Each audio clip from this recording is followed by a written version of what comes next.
she a villain? Well, if it's like Succession, they're all bad. villains. Okay, yeah, fine. because okay. everybody in Succession was a bad guy. Look, Eddie, you and I have become friends over the years. I don't mean to break your heart, but I don't think she's going to come out on the good side of this thing. I think I thought like Bob Iger would say, "Hey, look, Jeannie, like, how do we make this happen? You're the governor. Will you let us buy it? Do we buy everyone out and like just let her win?" I just think it's going to be okay. You can separate from the Bus family. It happens. It's sports. We've been through this before. That's all. I just want her to stay a part of it. It won't change your fandom, will it? No. When the Lakers tip off, you're going to be there, right? Especially if they're good. Yeah. Yeah. Purple and gold is purple GD in and the gold. building somehow makes it better. There you go. I got you. So, like you mentioned, you've got an event coming up at Yamava. Mm-hmm. You just finished the event on Hollywood Boulevard. Of course, Legends Attic is always doing what it's doing. Awesome. Like what? Okay, what's next, Eddie? I mean, you just got one amazing event after the next. What is on the horizon? We for had you Joe guys? Kelly yesterday. Yeah. At the Buzzers. That was awesome. The bobblehead night, and he's skating. I mean, I just can't believe it. And then we ripped some cards with McRippin with him, and then. So I was talking to Dalton, and he knows I'm a big New York Giants fan. I'm a big Jackson Dart guy. I believe in him this year. And he's like, I can get you Jackson Dart. We hung out, and he's telling me this, and I'm like, get out of here. And so, I mean, that's my mission. Let's get Jackson Dart. You're a Jackson Dart fan? I mean, I have to be. I'm a Giants fan, and I Did you see when he got hit this past weekend? It gave me so much pleasure. No, of course not. No, he's a target. That was a missed block by Tyrone Tracy. Yeah, it could have been on purpose. I'm just kidding. Seriously? The least surprising thing I heard in all of that is that Jackson Dart and Dalton Rushing are friends. Right, that makes sense. Total sense. Yeah, that tracks. Quite a bit I can't wait there. to meet him. He's going to be so much fun to talk to. We He's talk a lot about him. Time we've had him, and he's so cool. He's hanging out with our team, and he's a card guy, and so he's unbelievable. I mean, unbelievable. Was that him revving up the Corvette over there?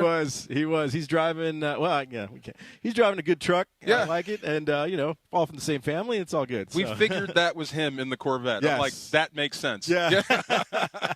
So let's go back to Hollywood Boulevard for a second. You obviously were very involved with the entire process of getting that done, and take me through the moment when you see, your business partner, your friend, standing up there and receiving a star on the Hollywood Walk of Fame, knowing that you were a big part in getting that done. I mean, it just kind of went by so fast because you're kind of watching the team to make sure everything's going good, and you're making sure that Kershaw's ready to go when he's done, and so you're kind of just in that mode. I'm sure Laura understands that. Just she doesn't get a chance to kind of enjoy the show sometimes because she's putting up with all of us, right? Like at the end of the day. So it's kind of like that. But as I sit back and I watch that, if you got that Variety magazine, there's that 2-page spread that we put out.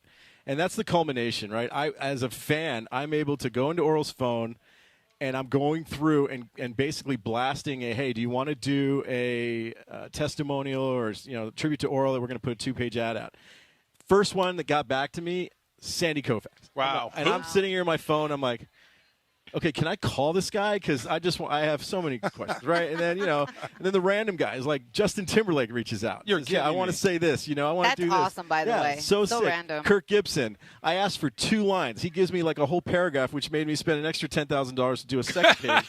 And like all this stuff's coming out. Then you got Travis Rogers reaches out, and I'm like, how do I fit Travis Rogers, and where do I put him in this thing? Look, right? I don't know who to thank. I'm assuming it's you.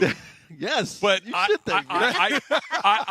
No, I'm talking about the actual layout itself. Like my positioning was very good, Eddie. Thank you, sir. Dude, that was very good. Gio had to kind of make it all fit. Wow. But it was pretty cool. He gave you 2 pages. Yeah, That's crazy. I asked Orel about it. He said he almost choked up a few times. He did. And then he goes, hey, I'm going to need all those numbers back. I said, they're erased. It's all good. Oh, that's so awesome. That's so But cool. to reach out, so like he's thinking, all right, get Dave Anderson, not knocking Mickey Hatcher, any of these guys. But I'm thinking, me, I always think big. So I'm like, let's just ask Clayton Kershaw. Let's just ask Bob Costas. Let's just ask Dave Roberts. I know it's a game day. And every one of them, with the utmost class, with enthusiasm, said, I'm going to do it. I'm going to do it. And Costas was the hardest because he had to deal with the Hollywood people and had to get the dignitaries, get the script right. Everyone else had 90 seconds to say something, and he had to go through and do the whole script and everything like that. And the fact that he does not have a star as a broadcaster with the most sports Emmys ever is almost a tragedy. So I think that's going to be next. Almost. When we were riding over there from the restaurant to the actual 6755 address to do the presentation, I ended up in the same car with Bob. And I don't know Bob. How does he do that? That's Travis. I'm pretty good at this stuff, Eddie. Like the Pedro in the back. That's right, in the Pedro in the back. I know people like Eddie. And so we're just kind of chit-chatting on the way over, and I said, have you ever presented a Hollywood Walk of Fame star before? And he kind of says, he goes, no. And I thought that was such an amazing thing, because there are very few things that Bob he hasn't done. And then Olympics, check. Olympics, the NBA Finals, the World Series, check. the Super Bowl. Hadn't done that. You name it. Rookie. The OJ chase. Like, he was a big part of all of this stuff. Wow. And that was the first time he got to do that. I thought that was incredibly cool. I geeked out. I mean, Clayton's just kind of mythical, right? But I geeked out over him more than anything, right? Like, I mean, because the way I picked him up at the Beverly Wilshire, we were going to have a driver send him out. I said, I'm going to do it because I want to get to know him, get comfortable and everything. And this guy's doing his research. He's doing all the stuff that you pros do, right? Like, he's just the way he's dialed in, and he knows Orel like the back of his hand. I've seen him do tributes to him, and he's doing his thing, and he's asking me questions like, Eddie, give me the people that I should recognize in the audience, and I'm like, okay, giving it to him. And so he was unbelievable, amazing. We got to pitch him at the end, so we're going to do some more work together. It was unbelievable. He was everything that you would expect him to be, and so and class. He was bigger than I thought when he came out to Rams camp. Bob was there? No, Kershaw. Oh, Were you talking about Kershaw. or Bob? Kershaw too. Yeah, Yeah. I'm talking about Bob. But Were you talking about Bob just now? Yeah. I thought you meant Kershaw the whole time. I'm sorry, I had Kershaw on the brain. Yeah. No. Clayton was awesome too. Now it makes more sense. You're absolutely right. Yeah. Bob is dialed in, but I could not believe the size of Kershaw. That dude is a monster. Oh, my gosh. Unbelievable. I wonder if you're going to make it back to get another star. Is there another guy, maybe someday, that would get a star on the Walk of Fame? I mean, so I thought Orel was the first baseball player. There's actually two other baseball players that have been on there, and they kind of just played baseball for 1 year. And Chuck Connors, one of them. Something. And who? Yeah, Chuck the rifleman. Oh, I think he actually played for the Dodgers one season. Yeah, and then maybe like just but Orel's like the first All-Star. Yeah. I mean, so this is going to catch. Strahan won it. It's a sports entertainment category, and Bob did say, he sent me a great text, kind of like, hey, if I ever get blessed with this, I want your team. So that's was awesome. Like the greatest. Oh, that's awesome. Okay, yeah. I'd love to do it again. Shoot for them. For you. The heck, though. Come on now. It was really interesting. Start with last one day. To get to for see the Brooklyn Dodgers. Sorry. Chuck Connors for the Brooklyn Dodgers. There you go. Seeing all of the people talk about Orel, too, I thought was really seeing. When we had him on the following Friday, I said this to him when he was on the show. You probably heard it, that nobody talked about him as the baseball player. Like, everybody talked about him as the guy, as the individual, as the teammate, as the mentor, as the leader, as the person that kept the group together. And I thought that just spoke volumes, that everybody knows he's a Cy Young Award-winning MVP of the World Series, but to hear everybody talk about his character, I thought was awesome. Well, you've had endorsement deals before, right? Mm-hmm. I'm his business partner. I own most of the companies that we're part of together, right? And so, and I've had opportunities instead of him, it'd be James Worthy or anybody else. And this is not a knock anyone, but because I don't have personal relationships with those guys. But the amount of times that he comes out and the amount of times the things that he does for our brand and for people and the generosity that is exactly who he is. And there's no one, I can't think of anyone else that is willing to do the things that he's willing to do for the team. And so when I heard all that, I mean, it's just things that I hear on a daily basis, and you guys know him on a personal level. I mean, he's just that guy, and so it couldn't happen to a better guy, and I'm just so happy for him. Eddie, as always, thank you so much for having us out here today. It's going to be another great day, and none of it happens without you. Thank you. I appreciate it. I'm going to go get Dalton right now. You got it. Dalton sometimes rushing? why of the show. You know that, right? What's that? You're the end sometimes why. You're that guy. Oh, yeah. Yes. The fifth member of the Beatles. There you go. There you go. Eddie, thank you so much. As he mentioned, Dalton Rushing is going to join us coming up in just a little bit. Let me ask you a question. Did you miss today's episode of the Rouse High School Football Weekly? Not a problem. You can watch it back anytime on the ESPN LA YouTube channel. Join Beto Duran as he breaks down this week's biggest high school names in the Southland. You can watch it right now on the ESPN LA YouTube channel, thanks to Rouse. Dodger catcher Dalton Rushing joins us next. Absolutely. Hey, get ready to celebrate. New DraftKings customers sign up with code LA710, spend $5 to get $150 in rewards within 14 days. That is a great deal. Remember the code LA710. Write that down. Something big is coming on September 2nd, September 2, 9/2. DraftKings game day arrives with massive deals, exclusive deals, and an all-day celebration built for sports fans. That's what I love, a big celebration all day. The countdown has begun. Tick, tick, tick. All roads lead to game day. The DraftKings Sports app is now live in all 50 states. That means California, from Texas to Florida, every fan is in on the excitement now. One app, every sport, all 50 states. DraftKings, game day is yours. Remember the date, though, September 2nd. DraftKings Game Day is the kickoff of a new season, a new era, and the biggest day in sports history. So get pumped up. It's going to be fun. And get ready to celebrate new DraftKings customers. Sign up with code LA710. Spend $5 to get $150 in rewards within 14 days. Do not forget that. Code LA710. In partnership with DraftKings, the crown is yours. Event trading offered by DraftKings Predictions, a CFTC registered introducing broker. Trading involves risk of loss. Market availability varies. Eligibility restrictions apply. $50 every 7 days via click-to-claim issued in non-withdrawable predictions dollars that expire in 1 year. Ends August 23rd. Terms at dkng.co/predictions promo. Nationwide based on sportsbook predictions and free-to-play sports contest availability. Varies by state. Don't miss the countdown to kickoff. Presented by BMO, official bank of LAFC. Join me, Mario Ruiz, on the next edition of Countdown to Kickoff, presented by BMO, as I talk with MLS legend and former LAFC striker Kai Kamara. Plus, I'll get you ready for LAFC versus Portland Timbers at BMO Stadium. It's Countdown to Kickoff, presented by BMO, Saturday night at 6:30 p.m. BMO presents Countdown to Kickoff, hosted by Mario Ruiz on ESPN LA. Get early access to Labor Day savings at George Chevrolet. It's Chris Morales. Right now, lease a new 2026 Chevrolet Silverado 1500 LT Crew Cab 4-wheel drive for just $359 a month, plus tax for 36 months. With $39.84 due at signing, visit George Chevrolet off the 91 Freeway Lakewood exit in Bellflower or GeorgeChevy.com. Chevrolet, together let's drive. Offer approved credit through GM Financial, requires a current Chevy lease and household, plus tax title, license, registration, government fees, down payment includes $85 dealer doc fee. Vehicle subject to prior sale. VIN number TZ349707. Offer ends 8/31/2026. Call 866-949-4805 for details. Call Jacob. Hey, it's Mace. And I'm Ireland. You know, we know Jacob and Riney. We've known him for a long time. And most of all, we trust him. Here's the thing. If you get in an accident, within the first 30 seconds, they're going to try and get you to take a deal that isn't in your best interest. Let's talk about some of the red flags that you should be on the lookout for. The insurance companies will rush you to settle. They'll record all your conversations. They'll downplay your pain. They'll delay any payment that you have coming, and they blame you early. If you call Jacob at 800-345-6789, none of that happens. No, count on Jacob. If you can count, you can get to Jacob. 800-345-6789. That's 800-345-6789. Accident or injury, call Jacob and Ronnie. Call Jacob 1-800-345-6789. Call Jacob.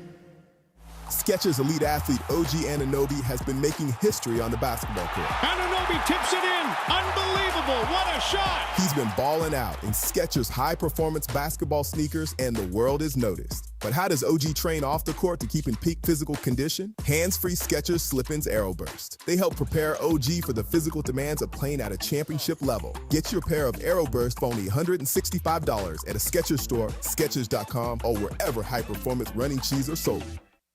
If Twisted Tea Hard Iced Tea was your best friend, it would be the kind of friend that starts an impromptu dance party in the supermarket aisle that turns into an all-day pool party rager at your place, and you don't even own a pool.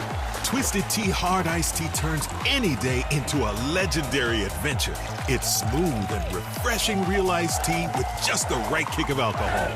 Twisted Tea Hard Iced Tea. Keep it twisted. Twisted Tea Brewing Company, Cincinnati, Ohio. Please drink responsibly. And it is a special edition of the DeMarco and Travis Afternoon Show on this Thursday, broadcasting live from Legends Attic in Claremont. LegendsAttic.com.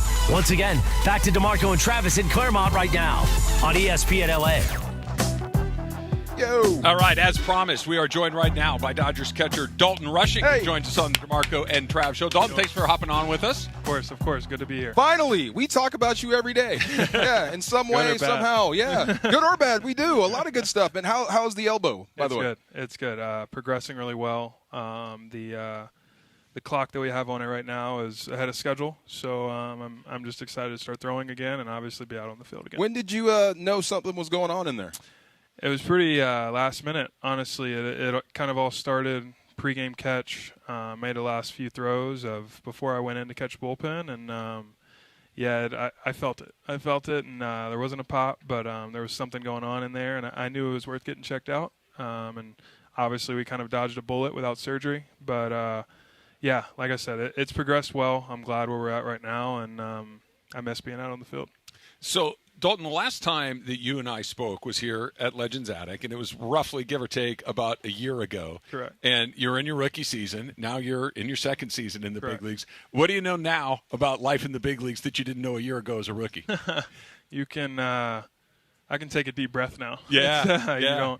You don't feel as if everyone's kind of on you all the time, giving you stuff, obviously just giving you a hard time. You're a rookie. That's kind of what your role is. You have to know what your role is, first of all. And this year, obviously, I get off to a hot start, and guys are like, all right, like, we want to play around this guy a little bit. And, I've collectively put together a pretty good year throughout the last few months, and sadly get hit with a little injury bug a couple weeks ago. But honestly, ultimately, we kind of all know when the real season starts in LA, and we have a task at hand now. Let's win the West, win the National League, and then after that, it's how soon can we get that third trophy? Yeah, what about that? That, like you just said, that the real season for your team, and it's really a unique situation to be a part of the Dodger team that even coming into spring training, something just almost we've never seen before would have to happen for that team not to at least make the playoffs. Yeah. So you're getting ready. Obviously, you want to play as well as you can. You want to put up personal numbers. But to know that,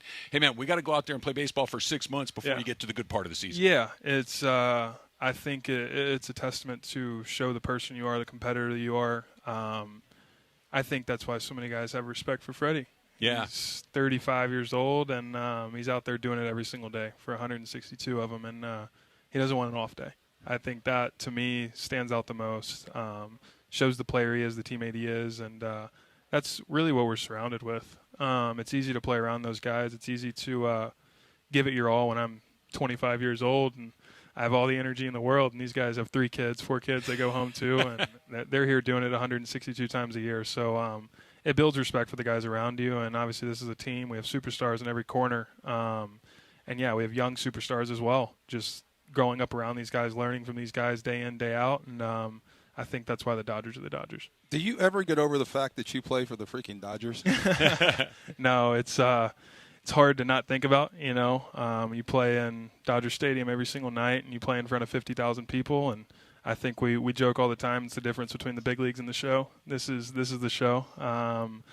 You play in a city like this, I think the next thing closest to it would probably be New York. And, I guess those are the guys we want to see at the end of it. Well, we always speculate. This is what we do. Yeah. We have 3 hours to fill every day, so we speculate. But I do wonder, like, it's baseball, and baseball is hard enough. What do we always say about baseball? Baseball is weird. Yep. Baseball is a strange game. Yep. You're up, you're down. I mean, but does the fact that you're on a back-to-back champion put a little more heat on your shoulders when you go out and play? I mean, your fans make you feel it every night. The expectation, what the standard is here in LA, and ultimately the main goal every single season going into it, late March, everyone knows that when October comes, it's Dodger baseball, and I think that's what excites us so much. But also, going back to how hard it is to play 162, only looking forward to a month of baseball.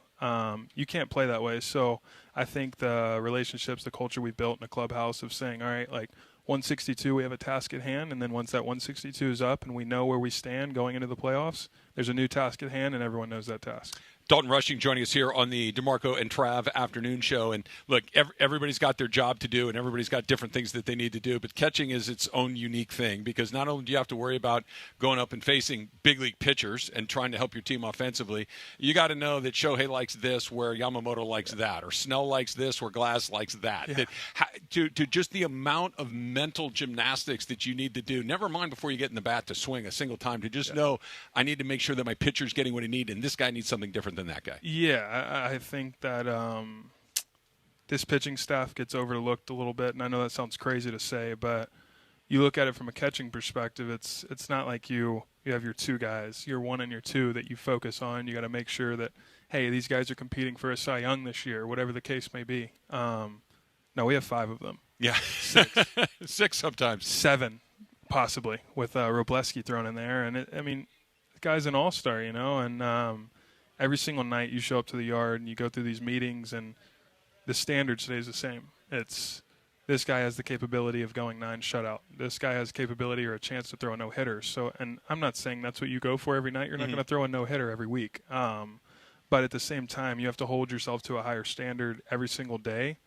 There's no breaks in this rotation. And also there's no breaks in the bullpen. You have as many free agents as you do, and obviously you have closer after closer coming out of the bullpen. So the standard stays the same for them. You want to see them put up the best numbers possible. You want to see them help us win as many games as possible. And I think the more steady we can stay with understanding that we want greatness out of our 1, 2, 3, 4, 5, and 6. Right. Every single guy. It allows us as a team to chase our one main goal, obviously, but also allow these players to do what they want to do in their career. Who's the toughest guy to just catch as far as the way that the ball moves, the late movement, all that kind of stuff? Because, you know, some guys you can kind of, okay, I know how this pitch is going to move, and then some guys are just kind of all over the place. What's the biggest challenge? Yeah, I think every guy in our rotation has a very unique pitch that's a little tougher than others to catch, but it'd be hard for me to not say Shohei. Yeah. I always go back to it's so impressive how he manipulates the ball, the things he can manipulate, 3 different sweepers,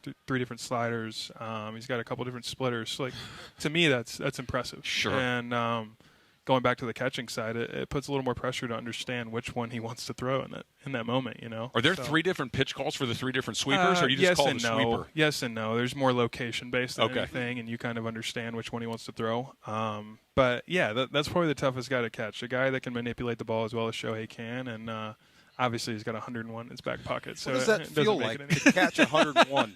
Well, half of our team throws 100, so I mean, and they're throwing it at you. That's crazy. It makes defense mode a little easier. Talked about your job as a catcher. They say the catcher is the smartest guy on the team or whatever. I was thinking about this on the way over. You're kind of the eyeballs because you're looking back at your own team. I wouldn't say the smartest guy. I wouldn't say that. Well, but, how would you sum up your job back there? There's a lot of information to take in. There's things that we have to remember from the first and the second, the third inning going into the 7th, 8th, and 9th that obviously the 7 guys out in front of me besides the pitcher don't really have to worry about. It's our job to make sure whether you're playing chess with the guy that steps in the box or you're really just pitching to strengths for your pitcher or weaknesses for the hitter.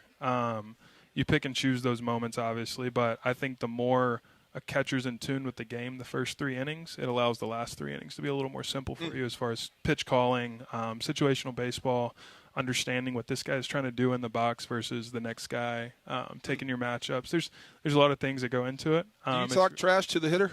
No, just little whispers I really or something? don't. Like, you know, I really don't. No? Like Engelbert from the Bad News Bears? You know, yeah, here it comes. No, I have full conversations with a lot of guys, just like kind of catching up. Hey, how you doing? As he's up there at once he's walking to the plate. Once you step in the box, I'm not going to bother you. I'm not going to talk to you when I'm hitting. So I'm not going to flip the script and try to talk to you when you're hitting. All right. I would try to mess with you a little bit. Take me through the process of like everything you just described. That I got to know that the way that this hitter, we're going to attack this guy, and this pitcher likes to attack this way, and I got the bullpen guys down here, and you got a million different things that you're trying to keep straight in your head. And then, oh, by the way, that ball may or may not have caught the corner. Do I challenge this or not? Like that has to be a whole nother level of when do I use it, when do I not use it? Like take me through the process like it, of the when ABS? you decide to do it. I do. Yeah. I think having ABS has now held umpires to a higher standard. It's kind of put a little more pressure on them to, hey, I have a task at hand now, and I can get feedback as to how well I did. As to before, obviously, like you'd have let's say we have a crew bunch of 50 umpires. 10 of the umpires could be in their late years of their career, and they're just rolling in. And it's like, all right, like this is my zone. I'm sticking to it. Not anymore. You have no say-so. Correct. And now it's you have your own zone as a hitter, and you become accustomed to it. And the second you do that, you give yourself the freedom of saying, hey, like changing a count from 2-1 to 3-0 is the difference in a ball game sometimes. Mm-hmm. So, yeah, I think it gives both teams the freedom. Obviously, there's positives, there's negatives to it. Some guys should lose their privileges. Some guys should challenge more. I think that's just a league-wide thing, but I think it's good for the game, and like I said, it holds everyone to a good standard. I think I have subpar record on ABS. I challenge everything. Yeah. I'd be that guy. You wouldn't be playing a lot after you challenged everything. Yeah, anything I missed was a ball. How about that? Yeah. Well, before you could say, that guy squeezed me or that guy missed that one. Well, not anymore. You can't say that anymore. Not nearly as much. How much are you dying to get back out there? Like you said. Man, it's hard for me to watch baseball. It really is. It's when I'm not in the heat of the moment, I'm not out there, I'm not competing. It's hard for me to sit down and watch a game, and I think I've really, really annoyed my fiance the last few days since we've been watching the games from home while the team's on the road. But can you stay mentally locked in? Can you get something out of this by watching? Oh yeah, I don't think I leave that competitor state when I'm watching baseball, and obviously knowing all these guys, understanding the way they pitch, and kind of thinking along with the catchers Hunter and Ben that we have back there right now. It's like understanding how they're calling a game. It's mesmerizing sometimes. You can find a lot of fun in that as a catcher, and watching them pick apart lineups and getting outs in the 7th inning, the 8th inning, the 9th inning. Like, it's not easy. Yeah, a lot of people think it's easy, and this is a tough league. It's a tough game, and so to answer your question, I've stayed very locked in on that side of things, and that was a big message from the staff. Obviously, going on the IL, and it was such a crucial time. This is the time that you build up being comfortable in those 7th, 8th, 9th innings, high leverage. How am I going to handle this in October when we have the Brewers on the other side, or we have San Diego, whoever it is? Yes, trust me, I'm staying. Don't worry. Dalton Rushing is joining us here on the DeMarco and Trav afternoon show, and DeMarco's heard me say this a million times, and it's a very baseball thing, and you don't want to get too high, you don't want to get too low. You got another game tomorrow, you got another one. It's just that endless 162 grind that you're talking about. You obviously are a very emotional player, and you wear your emotions on the sleeve. And DeMarco and I both talk about we like watching you play emotionally because not many guys do. We thought you were named after the Roadhouse guy. Yeah, I am. Are you too? Are you really? I am. There it is. So you and Dalton Connect both named after the Roadhouse guy. That works. You're excited. There it is. Great news. Yes, sir. I am named after him. But do you try to just say, you know what, blanket, man, I'm going to be myself. If I strike out, I'm going to be mad. Yeah, that's fine. I think a lot of people look at it as the person that I am, and I think that's where it's a little misconcepted. Hopefully I have 50 to 100 guys in that clubhouse front office player-wise that will tell you otherwise. Yeah. And when I'm on the field, it's look, I have one thing that I want, and it's to win the game. And I know it's hard to do 162 times a year, but to tell you the truth, I haven't got tired of it yet. Yeah. So I haven't found anything that's going to slow me down. And obviously there's a time and a place for everything. I've hoped that I've cleaned some things up from the beginning of the year moving into the end of the year. But I want everyone to know that my only thing on mind is to win that baseball. No, it shows. I mean, absolutely. I think that's what comes across when we watch you play. If my research is right, you're a high school quarterback?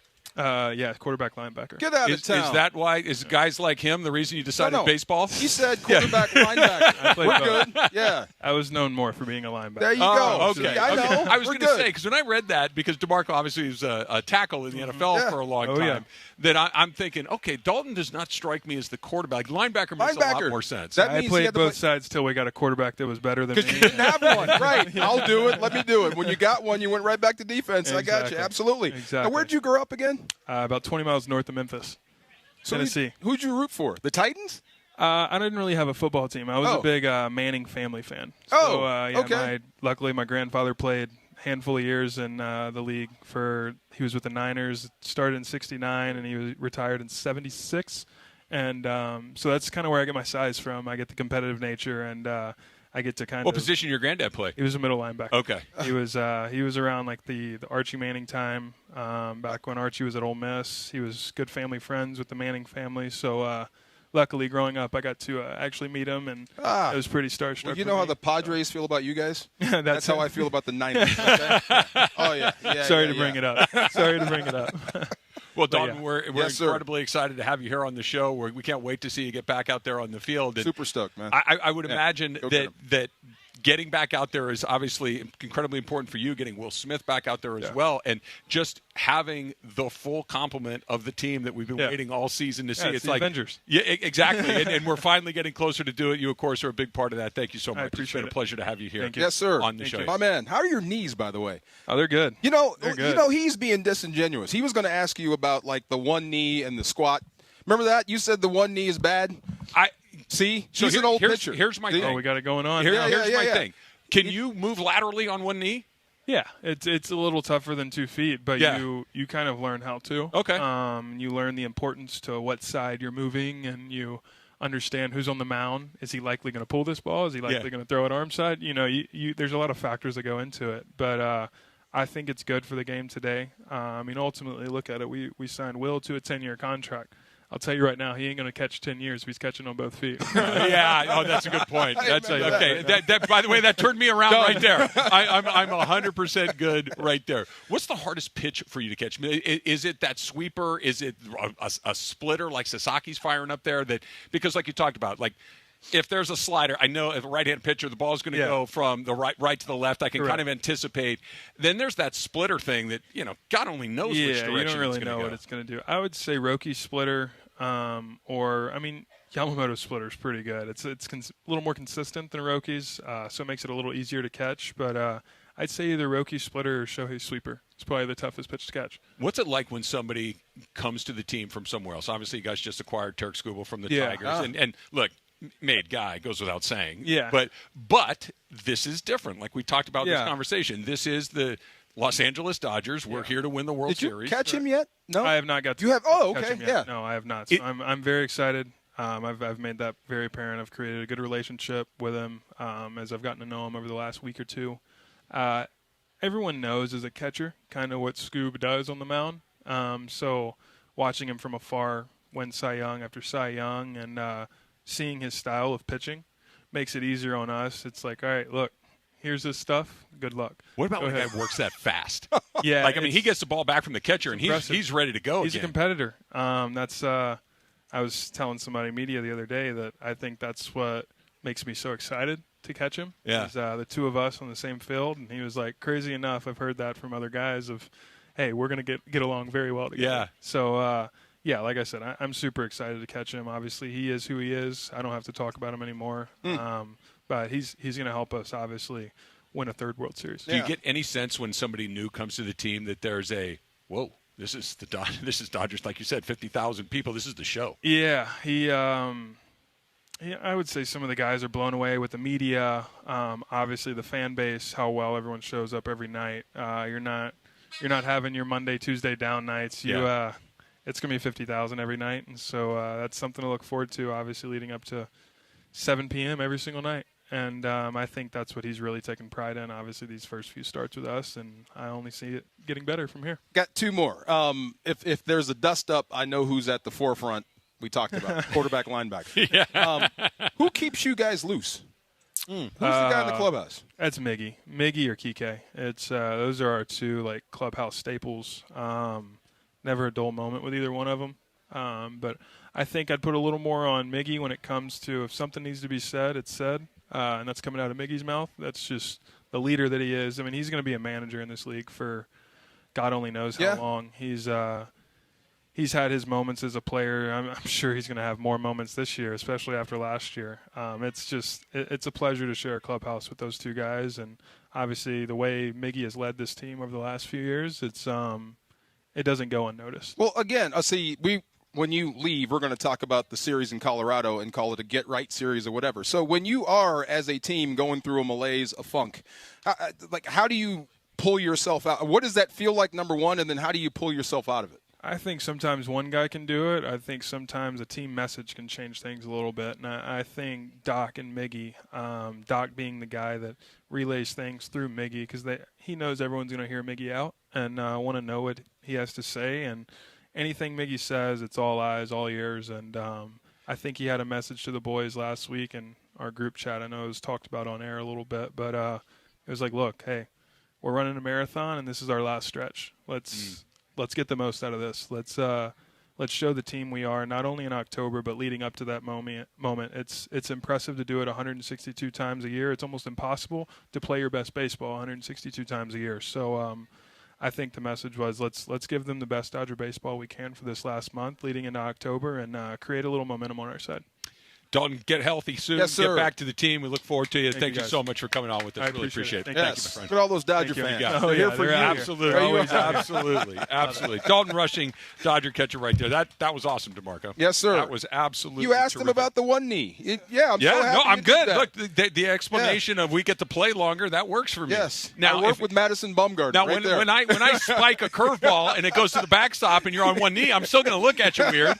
I'm still going to be like, what are we doing, dude? Let's get over there. Yeah, absolutely. Pechanga Resort Casino is You got once again in the running for USA Today's 10 Best Reader's Choice Awards, nominated for the best casino outside of Las Vegas and the best casino for slot machines. They have over 5,000 machines, 5,500 slot machines there. That's a lot. Incredible restaurants, luxury hotel accommodations, championship golf, non-stop entertainment. Pechanga delivers an experience unlike any other. Can't say it better than that. So why don't you show your support by voting at pechanga.com/vote. Why don't you do that now? You can vote every day through August 24th and help Pechanga take home the national title. Visit pechanga.com/vote right now. All right, did you miss today? Oh, we're 13th annual, DeMarco. Hey. SoCal Hyundai ESPN LA Golf Classic presented by Vista Paint is back 1 week from tomorrow, next Friday, August 28th. Tune in for the all-day live broadcast at Black Gold Golf Club in Yorba Linda. Proceeds benefiting the V Foundation for Cancer Research, brought to you by your Southern California Hyundai dealers. We're going to talk with Dave Hobrecht, the amazing artist who has an incredible amount of incredible work right here at Legends Attic. That's coming up next. It's DeMarco and Trav, 710 ESPN. Saturday, the preseason continues for our Los Angeles Rams. This time at the Palace in Inglewood. Our Rams host the New Orleans Saints for week 2 of the preseason. Coverage will begin at 11 a.m. with the Toyota Rams countdown to kickoff with Marcus Grant, Sua Cravens, and producer Emily. Kickoff from SoFi at 1 p.m. Rams Saints, week 2 of the preseason. Hi, this is Matthew Stafford of the LA Rams. The Rams play here. Saturday on ESPN LA. John Ireland here, and welcome to the Globe Life Spotlight. Today we're recognizing Sergio Carta from Los Angeles. Since joining Globe Life in 2018, Sergio has built an incredible career as an agency owner, earning back-to-back state general agent honors and consecutive executive council selections. But what means the most to Sergio is helping others become leaders. As an immigrant who came here chasing his big dreams, he proves success is about who you're willing to become. Learn more at globelifecareers.com. Empower. Katie got a VIP box for the postseason. She worked with Empower to help her get good at money so she can be a little bad. She planned well and was able to bring the whole family. Who wants homemade egg salad sandwiches? Even Beth. Horseradish? Anyone? How about some tuna on rye? Aw, strike 3, Beth. Invest well, live a little. Start today at empower.com. Get in the zone, AutoZone. John's day is off to a slow start. So he heads to AutoZone, where he can get a battery for under $100. Lonnie, a local AutoZoner, tests his battery for free. Looks like he just needs a charge, and Lonnie does that for free too. In no time at all, John is back on the road, ready to finish the day strong. Free battery testing and charging at every store. No hassles, just help. Get in the zone, AutoZone. Restrictions apply. Welcome to Milagro Tequila, where the sun shines, good times roll, and tequila pours. Take a sip of sunshine this summer with Milagro Tequila, crafted from 100% Blue Weber agave for bright flavor and exceptional smoothness. Shake up fresh margaritas with Milagro Silver. Mix the perfect paloma with Milagro Reposado, or enjoy the rich, smooth taste of Milagro Añejo on the rocks. Find Milagro at your favorite retailer, in-store, and online. Tequila never tasted brighter. Milagro Tequila. Please enjoy responsibly. USC football. Fight on. Miller in the end zone. Touchdown, USC. The Trojans kick off the season Saturday, August 29th against San Jose State. Right into a sack. Boom. Down he goes. Dives inside of the end zone. Touchdown, USC. Jake Mayava's done it with his feet again. Kickoff is at noon. On your home for Trojan football. USC football is back this fall on ESPN LA, LA's mega sports station. Fight on. Hey, John Ireland here. Here in Los Angeles, our city water is loaded with chlorine and chemicals. That's why I got a Life Source Whole House Source water system. It cleans and conditions water from every tap for healthier water with no salt and no regular maintenance. Upgrade your water and your life with Life Source. I did, and I'll never go back. Call the Life Source California factory today at 800-WATER-99 or visit lifesourcewater.com. Life Source water, it's not just better, it's essential. Life Source. Taste and feel the difference. Warranty limitations apply. The LA Card Expo is back at the Magic Box in downtown LA on August 22nd and 23rd. 350 vendor tables, sports cards including baseball, basketball, football, hockey, plus Pokemon, TCG, and more. Baseball great Steve Sachs will be there Sunday, 12:30 to 2:30. Our biggest show yet. Something for everyone, from the serious collector to the casual fan. The LA Card Expo at the Magic Box in downtown LA on Saturday and Sunday, August 22nd and 23rd. Go to lacardexpo.com. That's lacardexpo.com. The home of Rams football, and now the home of The Rich Eisen Show. Weekdays 9 a.m. to noon, KSPN Los Angeles, a Good Karma Brands radio station. And it is a special edition of the DeMarco and Travis Afternoon Show on this Thursday, broadcasting live from Legends Attic in Claremont. LegendsAttic.com. Once again, back to DeMarco and Travis in Claremont right now on ESPN LA. All right, fantastic conversation with Dalton Rushing right there. DeMarco, you've heard me say this 100 million times before. I could talk to those guys all day, every day about baseball. Yeah. I just cannot get enough of it. All day, yeah. Just terrific. I'm excited to have him back before too long. All right, we're here at Legends Attic in Claremont, 619 West Foothill Boulevard, and little distracted by Tony's famous hot dogs right there. They're giving away hot dogs right now. Free hot dogs. If you're in the neighborhood, swing on through and grab yourself a dog and check out all the great stuff here at Legends Attic, including the amazing artwork from our next guest, along with Eddie. Dave Hobrick is joining us again here. Dave, how you been? Been well. Thank you. Thanks for having me on. Not that I'm trying to get greedy right out of the chute, but how do I get my hands on one of those 6755 T-shirts you're rocking right there? Is it a one of one? I was supposed to make one for Eddie, but I ran out of time. So he's a little irritated now. It's terrific. One, it's terrific. My goodness. It is. It's nice, huh? It looks great. It looks great. Yeah, Did I just see a Larry Bird not a minute ago? What was that? Big Bird. Big Bird. Big Bird. It's actually we're excited because it's like the third of the Boston series. Yeah. So we got football, baseball, basketball. We got the Brady. We got the Pedro Martinez. Yeah. Okay. And then I went to Indiana and met Larry. Yeah. How was that? It was awesome, actually. Yeah. Yeah. Got a bunch of words about like how it's going to be and stuff. Totally different. He's nicest guy. Yeah. You got words about how the picture was going to look? Well, no. The pick itself, I did. We had to have it approved beforehand. Yeah. But, like, the people that handle them, they didn't want, it was just going to be a different kind of setup. But when I got there and he was there, he was nice as could be, went in there, and he was so cool. Basically, they said Bird doesn't meet with artists or anything. He doesn't do art. So we sent it in. Yeah. We talked to him. They said he likes it. He's never done this before. So here's your deal. And then he drove across country because it was a last-minute thing. And you drove to Indiana? Yeah. So it was we couldn't road trip. This is the best. Yeah. So we couldn't ship it in time, and we had to get there by a certain period of time. I left Laguna Beach at 3:45 in the morning, and I pulled into Oklahoma first night. I just went. You went from just Laguna jammed right to through. Oklahoma. To Oklahoma. I hit all the way through. Oh, you're a road warrior. Oh, yeah. Yeah. I went big. Oh, my God. It was just a couple of Cracker Barrels and it was sweet. Like couple gallons of meatloaf, coffee. dude. There you go. Oh, my Buy gosh. some gifts up front. And then I'm in Oklahoma. It was great. Dave, what does that feel like to hear that, look, Larry doesn't talk to artists, he doesn't do that sort of stuff, and then all of a sudden he sees your work and says, okay, I'll meet with him. That's got to feel amazing. To be honest, it was. It felt really good. And then the best thing after, so I leave, and then I get home, and I got an email, and he loved it. Now he wants a print of it, which is even better. Yeah. So now that he wants one to have, makes me that's crazy. crazy. That's the Bird I remember. Yes, me too. That's the one that used to terrify me. Yeah, that's the one that used to torture the Lakers. Long-haired. Yeah, that good one. long-haired. Blonde mustache, Larry Shaggy. Bird. Yeah. We were conditioned to hate this guy. Exactly. 100%. Just hate him. So now that he's in our shop and the story, and he's freaking awesome, it's pretty sick. And I got Bird at Legends Attic. It's like, oh man, but it's pretty cool.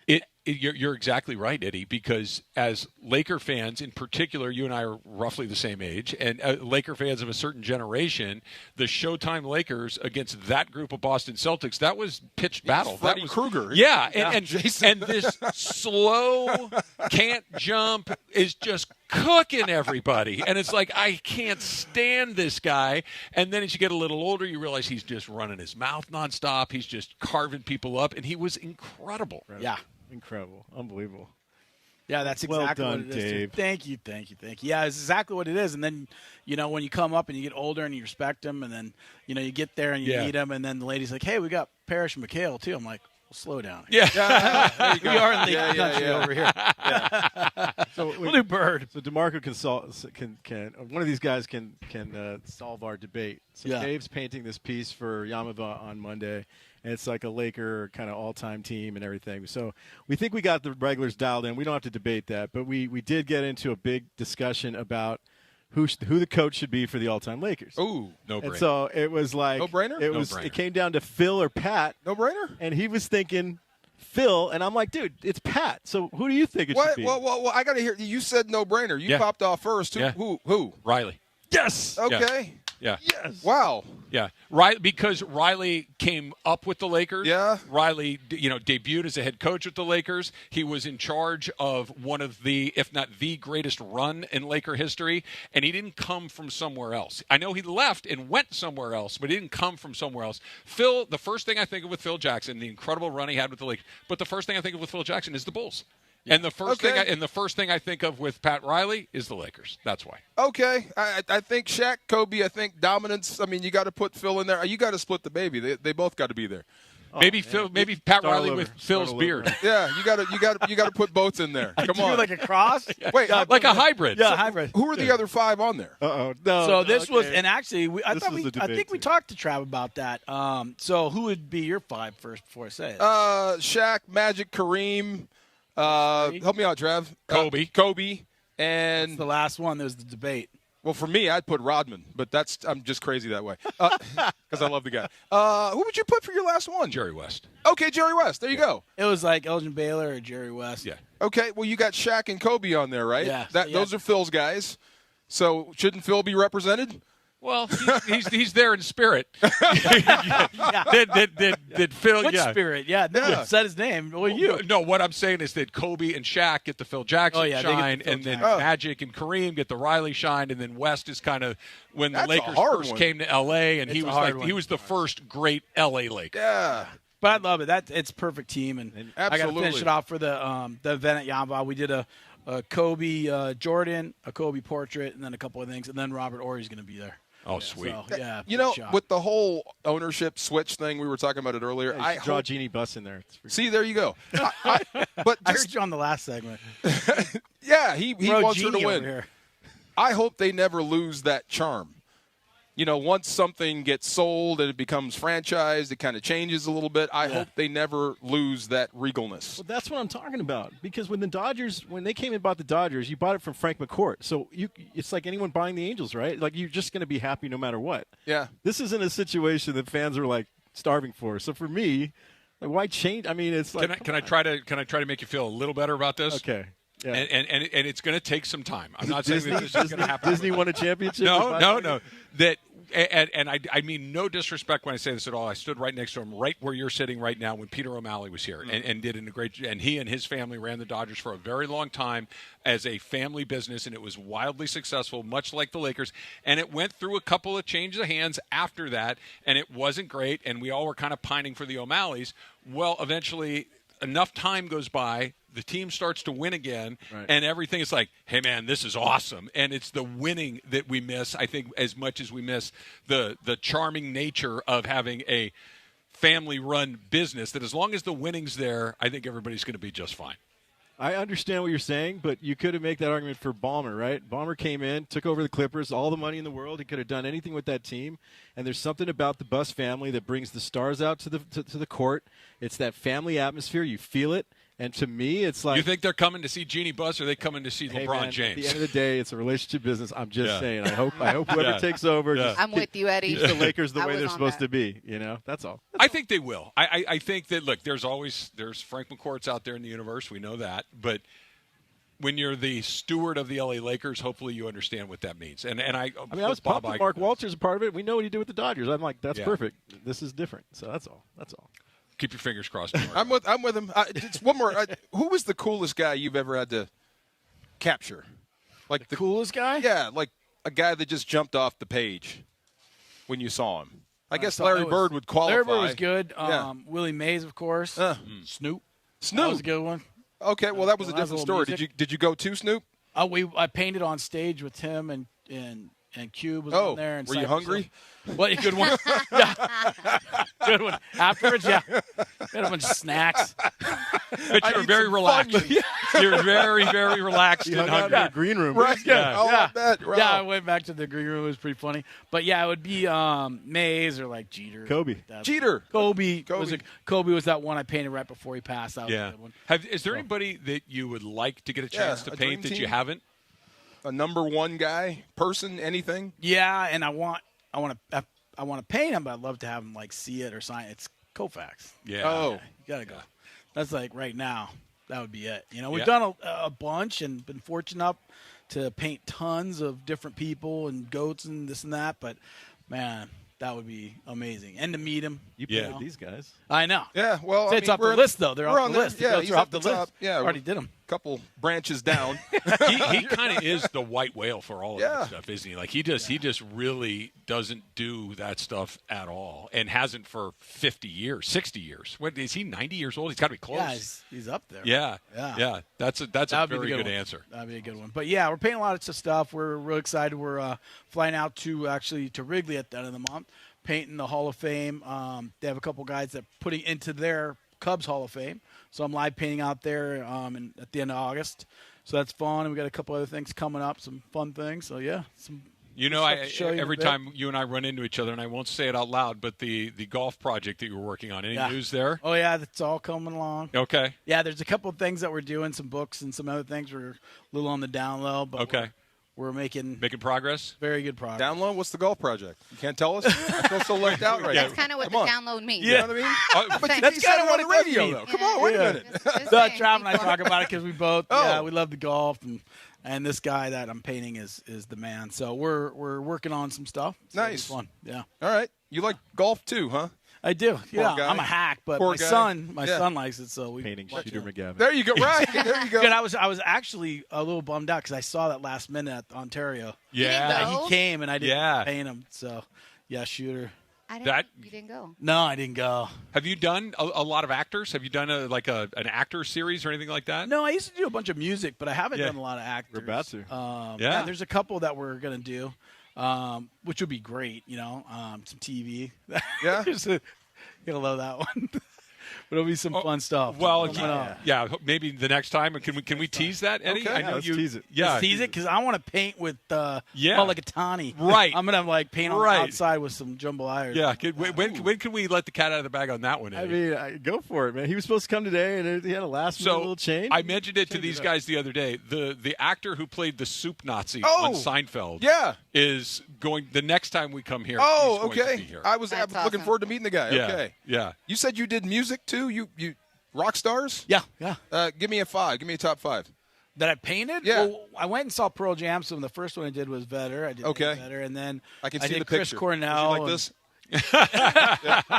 To be honest, that was exactly. Yeah, what see? exactly That's the Eddie Vedder. That's the like, Eddie Vedder. if there was a statue of Eddie Vedder, that's what it would be. What's like U2, Tom Petty? I would switch it. Johnny Cash and Ozzy. Cash. Ozzy. and Steven like Tyler. yeah, Steven Steven Tyler, Tyler. a little bit. Yeah, Did you get all the Kiss. ribbons and all the Yeah. stuff? Oh yeah, it's a good one. Send yeah. me a picture of It's the good one.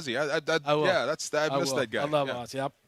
Yep, totally. So I did some Snoop. good music. Snoop, yeah. And then the Snoop one was fun. I did 2 of those, and then kind of live painted on stage, Cube, right? Cube? which was nuts. Yeah, Cube? yeah. Cube. There you go. Cypress Hill. All right. Yeah. Get one of Got you. Matthew Stafford. I saw Jared Goff in there. Where's the Stafford, man? Come on. I know. We got to There's 2 step it Stafford up. helmets in there. We need a Stafford picture. We need a See? Dave Hobrecht We Stafford. get a Dickerson. We have, the only Rams we have Dickerson in there, and then we have Isaac Bruce, of course. Yeah. In there. But yeah, we got to get a staff. That's the only Rams you got in there? I think Really? so. Yeah, well, where's your stuff? I'm right here. Go ahead. Yeah. Let's go. We got a couple more hours. Yeah. He could probably do it set in a up right couple here. hours. That's the crazy part. I've seen him work so fast Yes, sir. before. Dave, Eddie, as Yes, always, sir. thank you so much for letting us come and Awesome. experience your incredible talent Thank and this you. incredible facility. Oh, appreciate it. Thanks, guys. Yes, sir. I love everything about you except for golf. and the Jared Goff thing. And the Jared Goff. You're still holding on to that, too, wow. for sure. Yes. I'll get you a print of that. Thank you. Dear DeMarco. I don't know just what to do with the it. biggest Jared Goff fan I know. Love Dave Hobrecht. Absolutely. My pleasure. All right, let me tell you guys about Kalshi, right? Baseball season, we are wrapping it up, but there's still a whole bunch of games left, and there's no better place to be than on Kalshi, America's #1 prediction market platform. How about right now? Believe it or not, the Red Sox are trading at 9.6% to win it all, which means you're going to get paid out. That $100 trade pays out $909 with a win. Maybe you're thinking, Trav, I don't care about that. I care about our team right here, the team that we talk about, the Dodgers. Dodgers versus Yankees in the final. Trading at 10% means a $100 trade gives you $875 if the championship series matchup comes together. Because on Kalshi, you're trading against peers in a live market, meaning there's no house. And as the probabilities change, you can buy in and out of your position. Download the Kalshi app. Use the code TRAVIS, T-R-A-V-I-S, to get $10 when you trade $10. K-A-L-S-H-I, Kalshi. Trade on anything. 18 plus only. Restrictions and eligibility requirements apply. Event contract trading involves risks. It may not be suitable for all investors. Kalshi products are not available in all jurisdictions. Prices, values, and available markets may differ from those mentioned. For more information, see kalshi.com/regulatory, and don't forget the promo code TRAVIS. It's bounce back time at BMO Stadium. Oh, what a goal!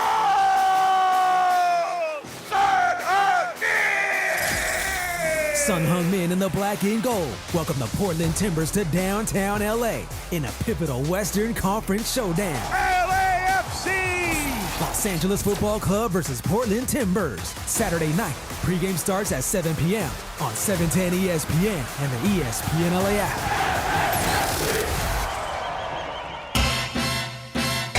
Morongo's giving away a Mustang GT Fastback. It's sleek and turns heads. We already have so much in common. Now your top reasons to visit Morongo. Walker Hayes is bringing that country stuff to Morongo on the 22nd. Number 2. Morongo's Travel Center gas prices are the lowest around. And the number 1 reason. We're giving away a 2026 Mustang GT Fastback, the 31st. Morongo, good times. John Ireland here. Blue Ice starts with Idaho potatoes and ends with a smooth, creamy vodka without the burn. Try classic, double espresso, or Idaho huckleberry, all under $20. Ask for Blue Ice by name at your favorite bar or restaurant. Pure as the Tetons. Enjoy responsibly. It's DeMarco Farr and my guy, attorney Big Al, in studio with me today. The biggest mistake that people do is think that they can handle a car accident themselves. I don't need a lawyer. I don't need to bother with a lawyer. I'll just do it. It's not a big deal. I'll talk to the insurance company and handle it myself. That's the biggest mistake you could do because you don't know what you're doing. There are lots of different aspects of a car accident that you're going to mess up. And as you mess up your case in 1 week and 2 weeks and 3 weeks, by the time you call the lawyer, it's way too late. You already messed everything up. So the first mistake is thinking that you can do this yourself. You're not going to do a good job. You're going to hurt yourself and cause yourself a lot of pain down the road. The point of getting an attorney is to let them take care of all the problems. They're the experts. They know how to deal with all the problems. They know how to fix your car. They know how to get you treatment. They know how to deal with insurance companies. Don't do it yourself. If you're in an accident, I've got a guy, attorney Big Al, 1-800-HURT-123 or attorneybigalca.com. Attorney Big Al is attorney Ken Klein based in Los Angeles. In a contracting business, you're either growing or you're grinding. Success is no longer about hard work alone. It's about using AI to accelerate impact. ServiceTitan is the only integrated intelligence that seamlessly automates your entire workflow, from first call to final invoice. Born in the trades, built for visionaries ready to stop operating and start automating. ServiceTitan, AI for the trades. Hot damn! Twisted Tea Hard Iced Tea just got harder with Twisted Tea Extreme. The hard iced tea taste you know and love, but with an 8% kick of alcohol. Twisted Tea Extreme is made with real brewed tea, goes down smooth, and brings your daytime drinking to the next level. Just look for the bright yellow cans in the cooler and get ready to dial up the fun. Big flavor, extreme kick. Twisted Tea Extreme. Keep it twisted! Visit Dibbler & Company, Cincinnati, Ohio. Please drink responsibly. And it is the DeMarco and Travis Afternoon Show, 4 o'clock hour, the 4 p.m. Waba Grill Happy Hour. Waba Grill's weekday happy hour now starts at 2 p.m. until close and is packed with even more flavor. Choose 5-piece dumplings, original or new chili crisp, or a Boom Boom Taco. Boom Boom Bam! Paired with a value-sized premium Waba beverage, get both for just $5. Only at Waba Grill. The 4 p.m. Waba Grill Happy Hour rolls on the DeMarco and Travis Afternoon Show on ESPN LA. And it rolls on at Legends Attic right here, 619 West Foothill Boulevard in beautiful Claremont, California. Tony's famous hot dogs being handed out. Just show up and grab yourself a dog and check out Legends Attic while you're doing it here. Eddie Alizadeh is our incredible host here, and he's brought somebody with him today that, Chris, I'm at a little bit of a loss in how to introduce you because do I call you an artist? Do I call you a screenwriter? Do I call you a developer? Do I call you a longtime fixture at Dodger Stadium and Staples Center? Or is it just Chris Harville? You just call Chris. Okay. Yeah, my wife just says, hey, you, and I just turn around. But my goodness, what an incredible resume that you have if you've done all of these amazing things. You've animated for Disney and Marvel. You've written movies that have been produced with Brooke Shields. Like, my goodness, that is a real Renaissance man. Yeah, it's a lot of fun to feel like you've sort of fallen in with people. You know what I mean? Is a lot of times, sure, with the two of you, with your announcing, is that it starts somewhere where you just meet somebody, you know, and you're talking to somebody and they say, hey, you want to give it a shot? You want to try this? Eddie, I've known now for years, and he was nice enough to call me up last night and text me and say, hey, you want to come out and do this? You wrote 2 movies. I'm on your IMDb page. Oh, there you go. I am now yes, a fan. So you wrote A Holiday Harmony. That's the one with Brooke Shields. Yes. I think we've seen that together as a family. We've seen it's a nice Christmas movie. And then the other one on this thing Necessary Evil. Yeah. Yeah, Necessary Evil made me never want to write a movie again. A scientist is testing a demonic drug on people in his secret lab. There you go. That's dope. Where the hell did that come from? That's a good pitch line for Necessary Evil. Necessary Evil was a while ago, and when you write a movie, you have to sort of realize that you're writing something on paper, and that you're writing it for a different medium, you know, where people are going to be acting and interpreting it and making costumes. I remember going to the set out in Boyle Heights, and the ladies turned into me, and the costume lady, and I said, how many costumes are in it? And she goes, there's like 250. I go, there are 250 in my movie? And then she goes, yeah, you have doctors and nurses and people and background people, and they all have to interpret it, and unfortunately it just wasn't what I wrote at all. And that happens a lot with movies. Is that kind of like you do your best, you write the screenplay, and then it's kind of out of your hands. You're not the director. You're not the producer. You're the screenwriter. Yeah, very few people go to the movie and say, man, I can't wait for that next Chris Harville screenplay. You know, come on. Look at him lining up over there in Laverne. But on Holiday Harmony, it was totally different. It was the ESX, who was the production company, absolutely phenomenal people. Lauren Swickard, who was the on-site writer. So I couldn't leave because of my stuff at Dodger Stadium, and so they filmed it up Petaluma in stages here in Hollywood, and she did a great job trying to – you have to interpret to locations, to actors, you know, people like that. If they were to cast you in something, how tall is he, how big is he, how outgoing, how introverted. And so you have to sort of – when you write the script, you don't want to be massively proud. You just want to sit there and feel like you're given a template for a lot of other people to be able to hopefully make you look good. DeMarco's character in American Hero was, 6'5" with dreads? Oh, yeah. Totally miscast. Totally 6'5", dreadlocks, and light skin. They wrote you what the hell? as a short Jewish woman, and then they recast you. There you go. They recast you, and the writers had to figure it out. But when you do write, and I've always wondered, like I grew up reading Stephen King. I guess we all did. Like, where the hell does that come from? You know, usually, like right now I'm doing a screenplay from an idea of Eddie's.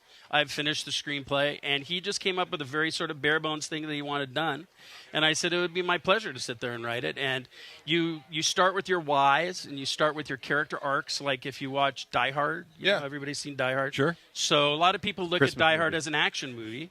And really, Die Hard's just a movie about a guy who wants to get back together with his wife, and then they throw a bunch of terrorists and guys in the way. So because it's not very interesting to watch a guy just get back together with his wife. Can you tell us what the pitch was, Eddie? You go ahead, Eddie. Do you want him to tell it? You're the one who came up with the one-liner. I wrote a picture down. I wrote something. That's like Dodger Stadium. The poster on his piece of paper. I said, how cool would it be if there was this war between men and women? And, like, what would happen afterwards? And, like, what if you did the second piece of, like, how it happened afterwards of who won?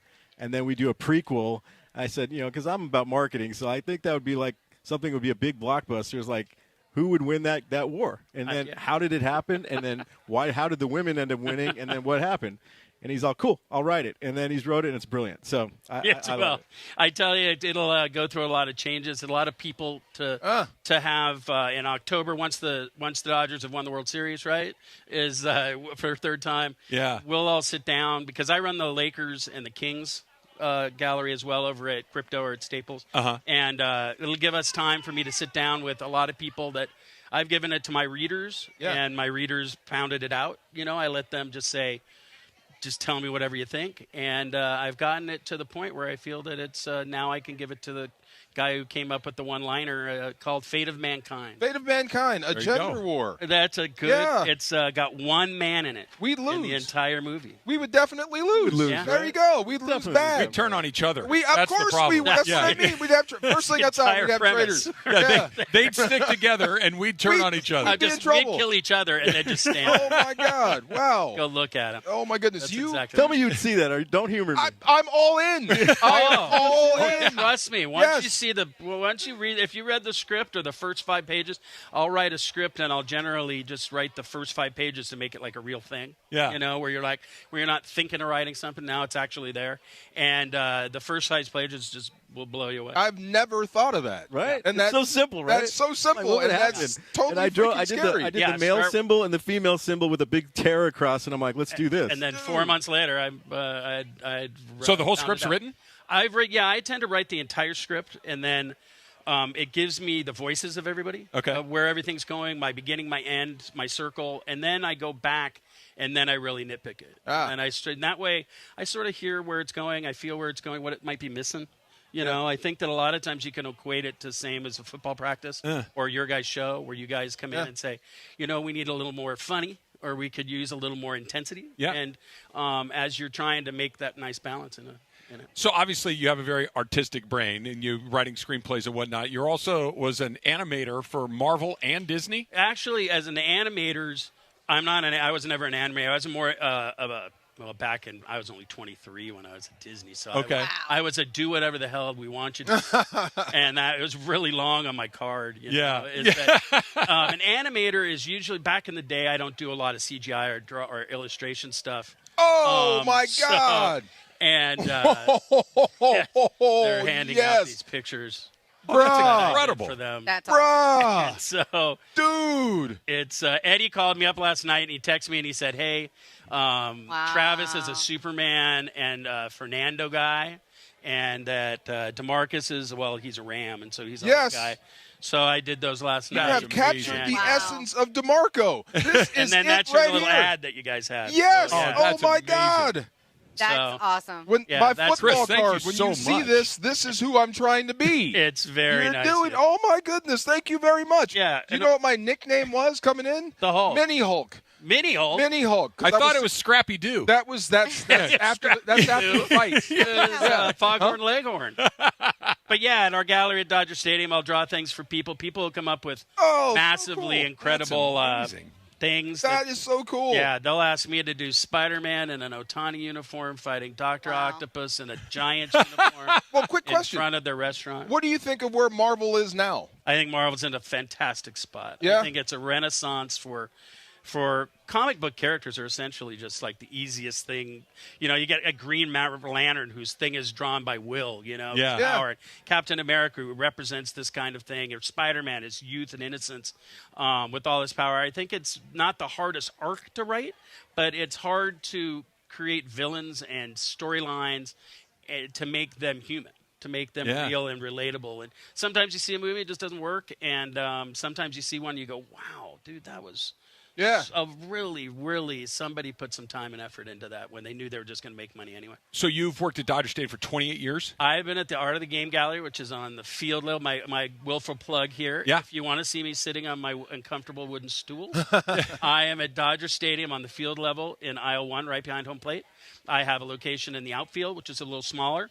And then we do the game use for the Dodgers up there on the club level. Do you go to each game? I've been to every Dodger game other than maybe my wife's from Europe, so we go there to see family sometimes. And you can't really just go for a week. You got to go for usually 2. I've probably done since 98, 2,300 Dodger games. Holy smoke. Wow. 1,800 Laker games. What's your favorite moment that you've seen with your own two eyes? My own two eyes, Freddie's home run when we were everybody walking out there and Eddie running by me and didn't even want to hug me. What? He blew you off? I mean, it's this moment. What's funny is I walked to the end, where the seats start and everybody's standing up, Sure. right? And I'm looking right between this lady's legs and at the pitcher, right? Yeah. And I can see Freddie and I'm like, it's just perfect. And then the second he throws it, the lady moves, and I just hear the ball get hit. Yeah. And I look at Opie, one of the artists we had, and I said, well, he hit it hard. Yeah. I said, he hit it hard. Sounded good. The guy in front of us turns around and goes, it's gone! It's gone! And then mothers are kissing babies, and people are throwing confetti. And Eddie runs by me like Sean Green, who was in the parking lot when Gibson hit his home run, apparently, and just running to see if he can get out of there in time so he can still catch the 11 o'clock news. I was with Mike Capozio. Dude, and the our high wives. hat. It just gave you the high The hat. whole time we're sitting there, we're like, okay, look, we never stayed to the end of the game. We're at World Series. He's a Yankee fan, and we're there. And as soon as that ball cracked the bat, I knew it was gone. I looked at him and was like, now's the time. Like, let's go. Yeah, we and cheer. just ran right. And so I ran right into like to you Chris would. over That's here. funny. I understand both sides. Well, Get out of here. Look, I spend so much time in my car every single day. I commute from Orange County to downtown and back every day, and I am man number one to beat traffic. Like, I am always looking for it. But Eddie, man, don't you got to sit there and soak that in? Right by I heard it. I heard all it. I need. Not even wet. It was game one. I heard it. We won. I can say I was there. I was gone. Starting the engine before the ball hit the friggin' lady's hand. What about for the Lakers and the Kings? The Lakers, the Kings, when they won the first championship, yeah. See, no one's walking around at that time. So I'm in the gallery and there's nobody there, right? And so my favorite moment is when I went out for the double overtime win for the Kings. Yeah. And all the streamers came down and people were, apoplectic. Just going absolutely crazy. But my favorite Laker moment was Game 7 in 2010. I was in my gallery and I couldn't watch the game because I was getting nauseous because we were losing through the whole thing. And Leonardo DiCaprio comes in. And he comes in and he looks at me and he sees I'm not watching the game on my monitor. He goes, "You're not watching the game?" I go, "Man, I can't watch that game, man." I go, if we lose a Game 7 to the Celtics, right. The difference between winning and losing that financially for a company like ours, or for us doing paintings like David does, and all that is massive. And Leonardo just sat in there and talked to me forever. And then at the end of it, when Sasha made those 2 free throws, he says you could hear the crowd, and he looks at me and he goes, "Do you think we won?" I said, "Yeah." He goes, "I'll take all that soccer stuff." Really? It just walks out. That's a great day. We talked Stephen King and all that. But, yeah, that was my favorite Laker moment was that I said, he says, "I just can't watch it. I'm not like Jack." Jack can just watch everything. He goes, "Me?" I goes, I'm just pacing.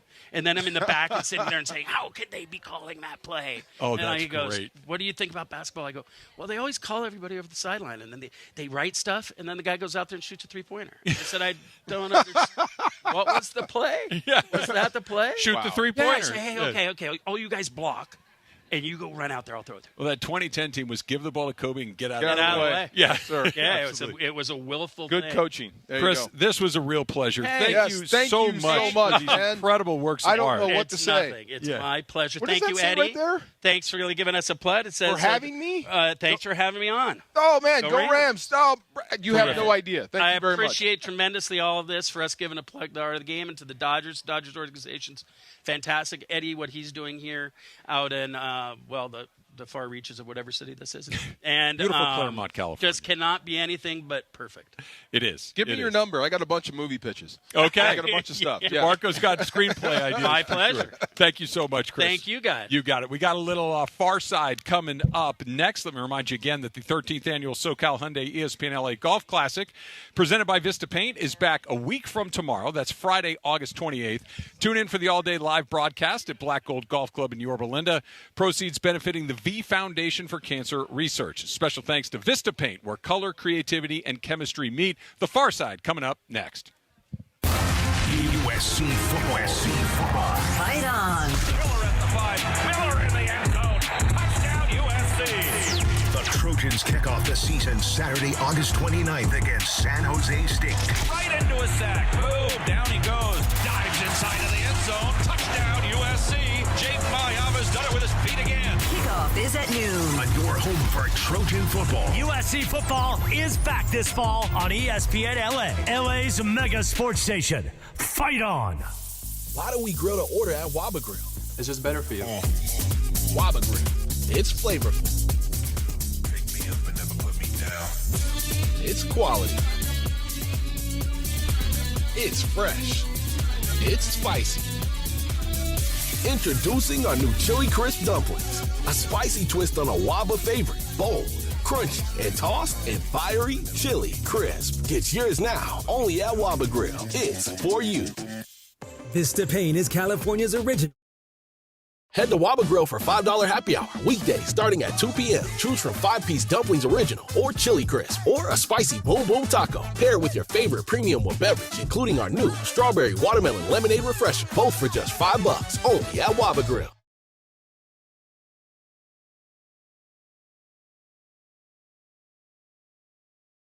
Month comes with owner's assurance and America's best 10-year, 100,000-mile powertrain warranty. Take it from me, with next-level customer service and incredible dealer incentives, your next Hyundai is waiting for you at Hyundai of Glendale. Call 818-222-8000 or check them out at HyundaiofGlendale.net. $279 per month plus tax. Close in lease for 24 months. $47.49 total due outstanding plus government fees and taxes. Unapproved above average credit through HMF. 7,500 miles per year. 20 cents per excess miles. Expires 8/30/26.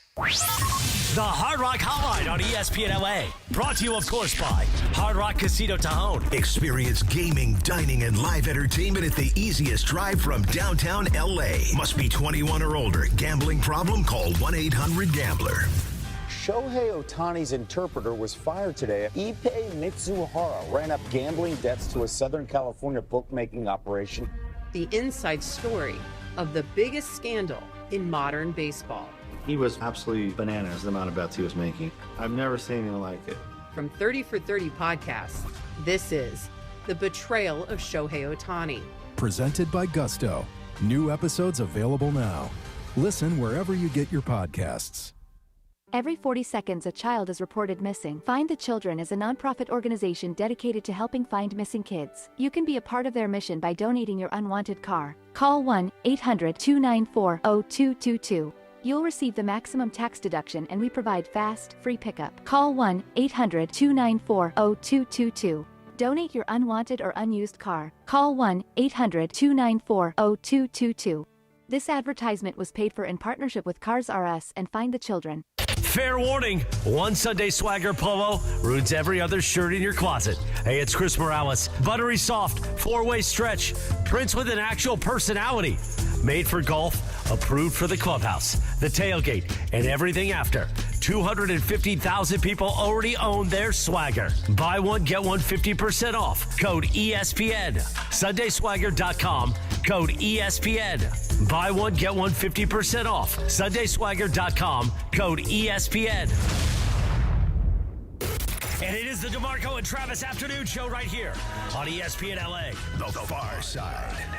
And it's time for the Far Side, presented by our friends at Highlands. The Far Side. Weekday afternoons at 4 p.m. Time for the Far Side with DeMarco Farr, right now on the Travis and DeMarco Afternoon Show on ESPN LA. All right, that peach lemonade is a savior. That is a lifesaver there, You took Travis. that thing down as fast as you took down that steak from Fleming's. Almost. I'm trying to savor this a little bit more. I mean, so good. That was so cool. That was terrific. Super guy. Yeah. Bro, I can't tell you how confusing that is for me, because he's got Holiday Harmony. Mm-hmm. And if you look at the pitch, how they sell it on IMDb, it's like about love, it's about this, about redemption, and then his next movie is about crazy stuff. Like, it's the same guy. You know what I mean? Yeah, it's crazy. Your guys' artwork is amazing. They're amazing. I love the Hulk. This one should go in your office. Yeah. That's Yeah. This one I will definitely frame. This one should absolutely go in Laura's office. Wait. We have. Look at this. Oh, there we go. Wow. How do I make this my thumbnail for like all my stuff? This is the coolest thing ever. Come on in Lance here. and Junior are the young people. They'll help you with that. There is a star here. What's line up? with Yeah, we that. definitely There got is a star. true celebrity in our midst. Indeed. Yes. A star in the most literal word. Our friend Orel Hershiser Yes, sir. joining us here as well. Orel, as How always, are you? thanks for having us out here. This is awesome. You guys are the best. We're having a blast. This has been so much fun. We talked to Dalton Rushing for a good 25 minutes. Oh, nice. What an interesting guy. Yeah. Yeah. Did he get an appearance fee or what did he get? He got the He pat had on the fun. back of saying that was a great interview. That's That's what we got give an around here attaboy. on the DeMarco and Trav show. I just told him he's showing me up. You're at my store and you're drawing more people than me.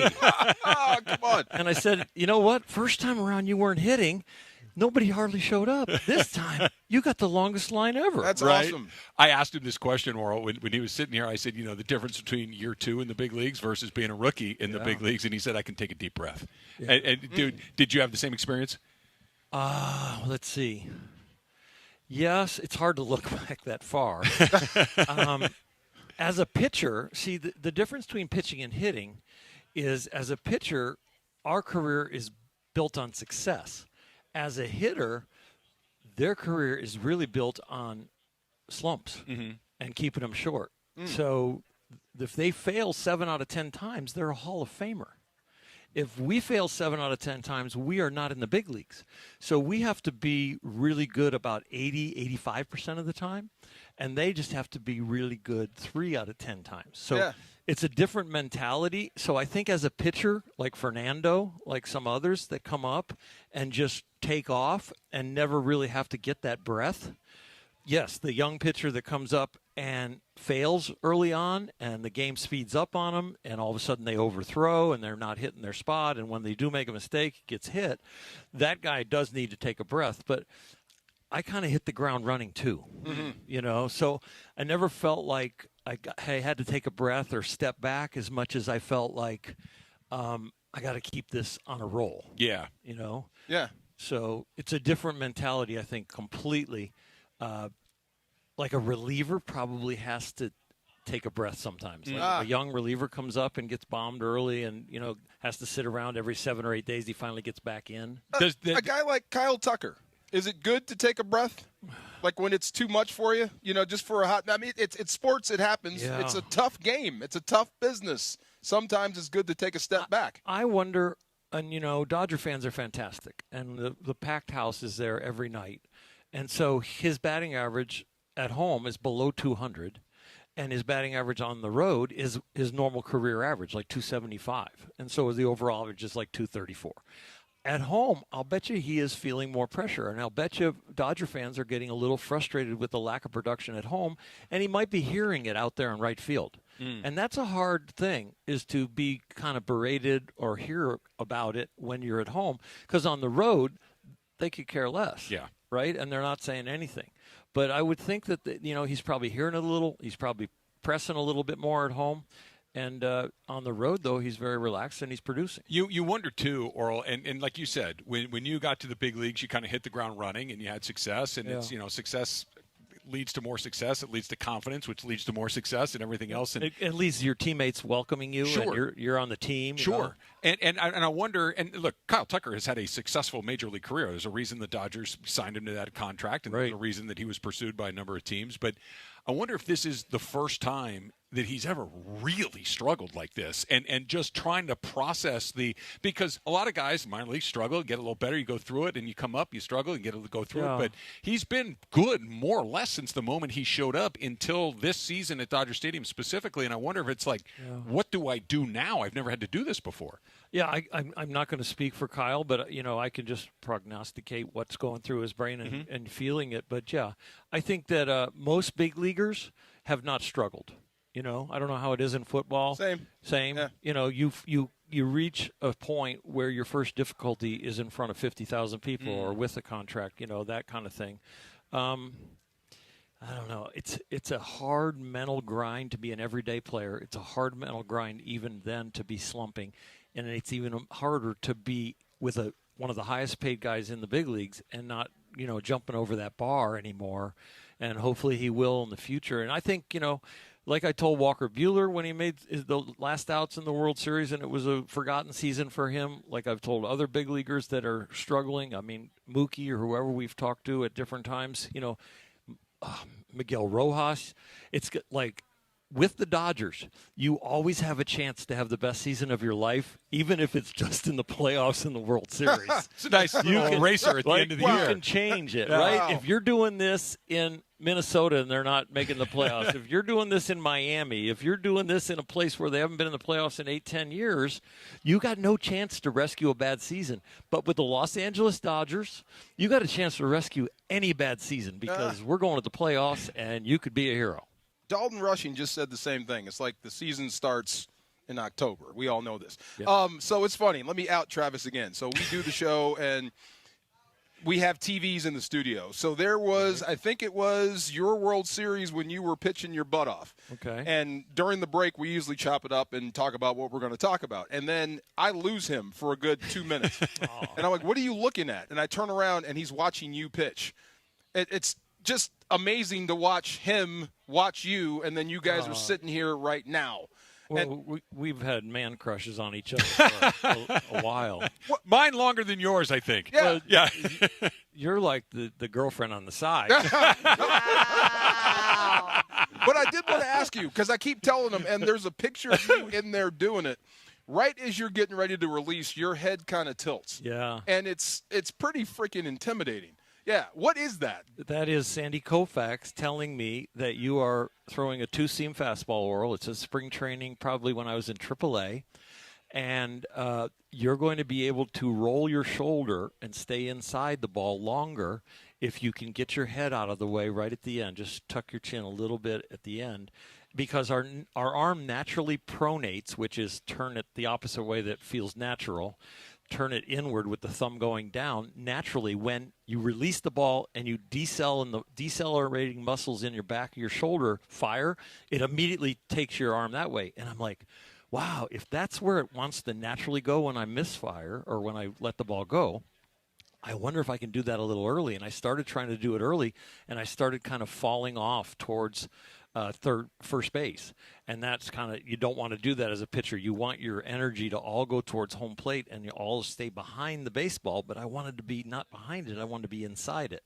So getting my chin with that little tuck taught by Sandy Koufax was the thing that I had to do. And I had to learn to do that without taking my body weight, because you got this 16-pound bowling ball on top of your head, right? Yeah. And you move 16 pounds a little bit at the wrong time or too early, it's going to take everything with it. Yeah. So your footwork and your bowling ball are probably the two best things on the end of the stick that kind of keep your body mechanics in the right place.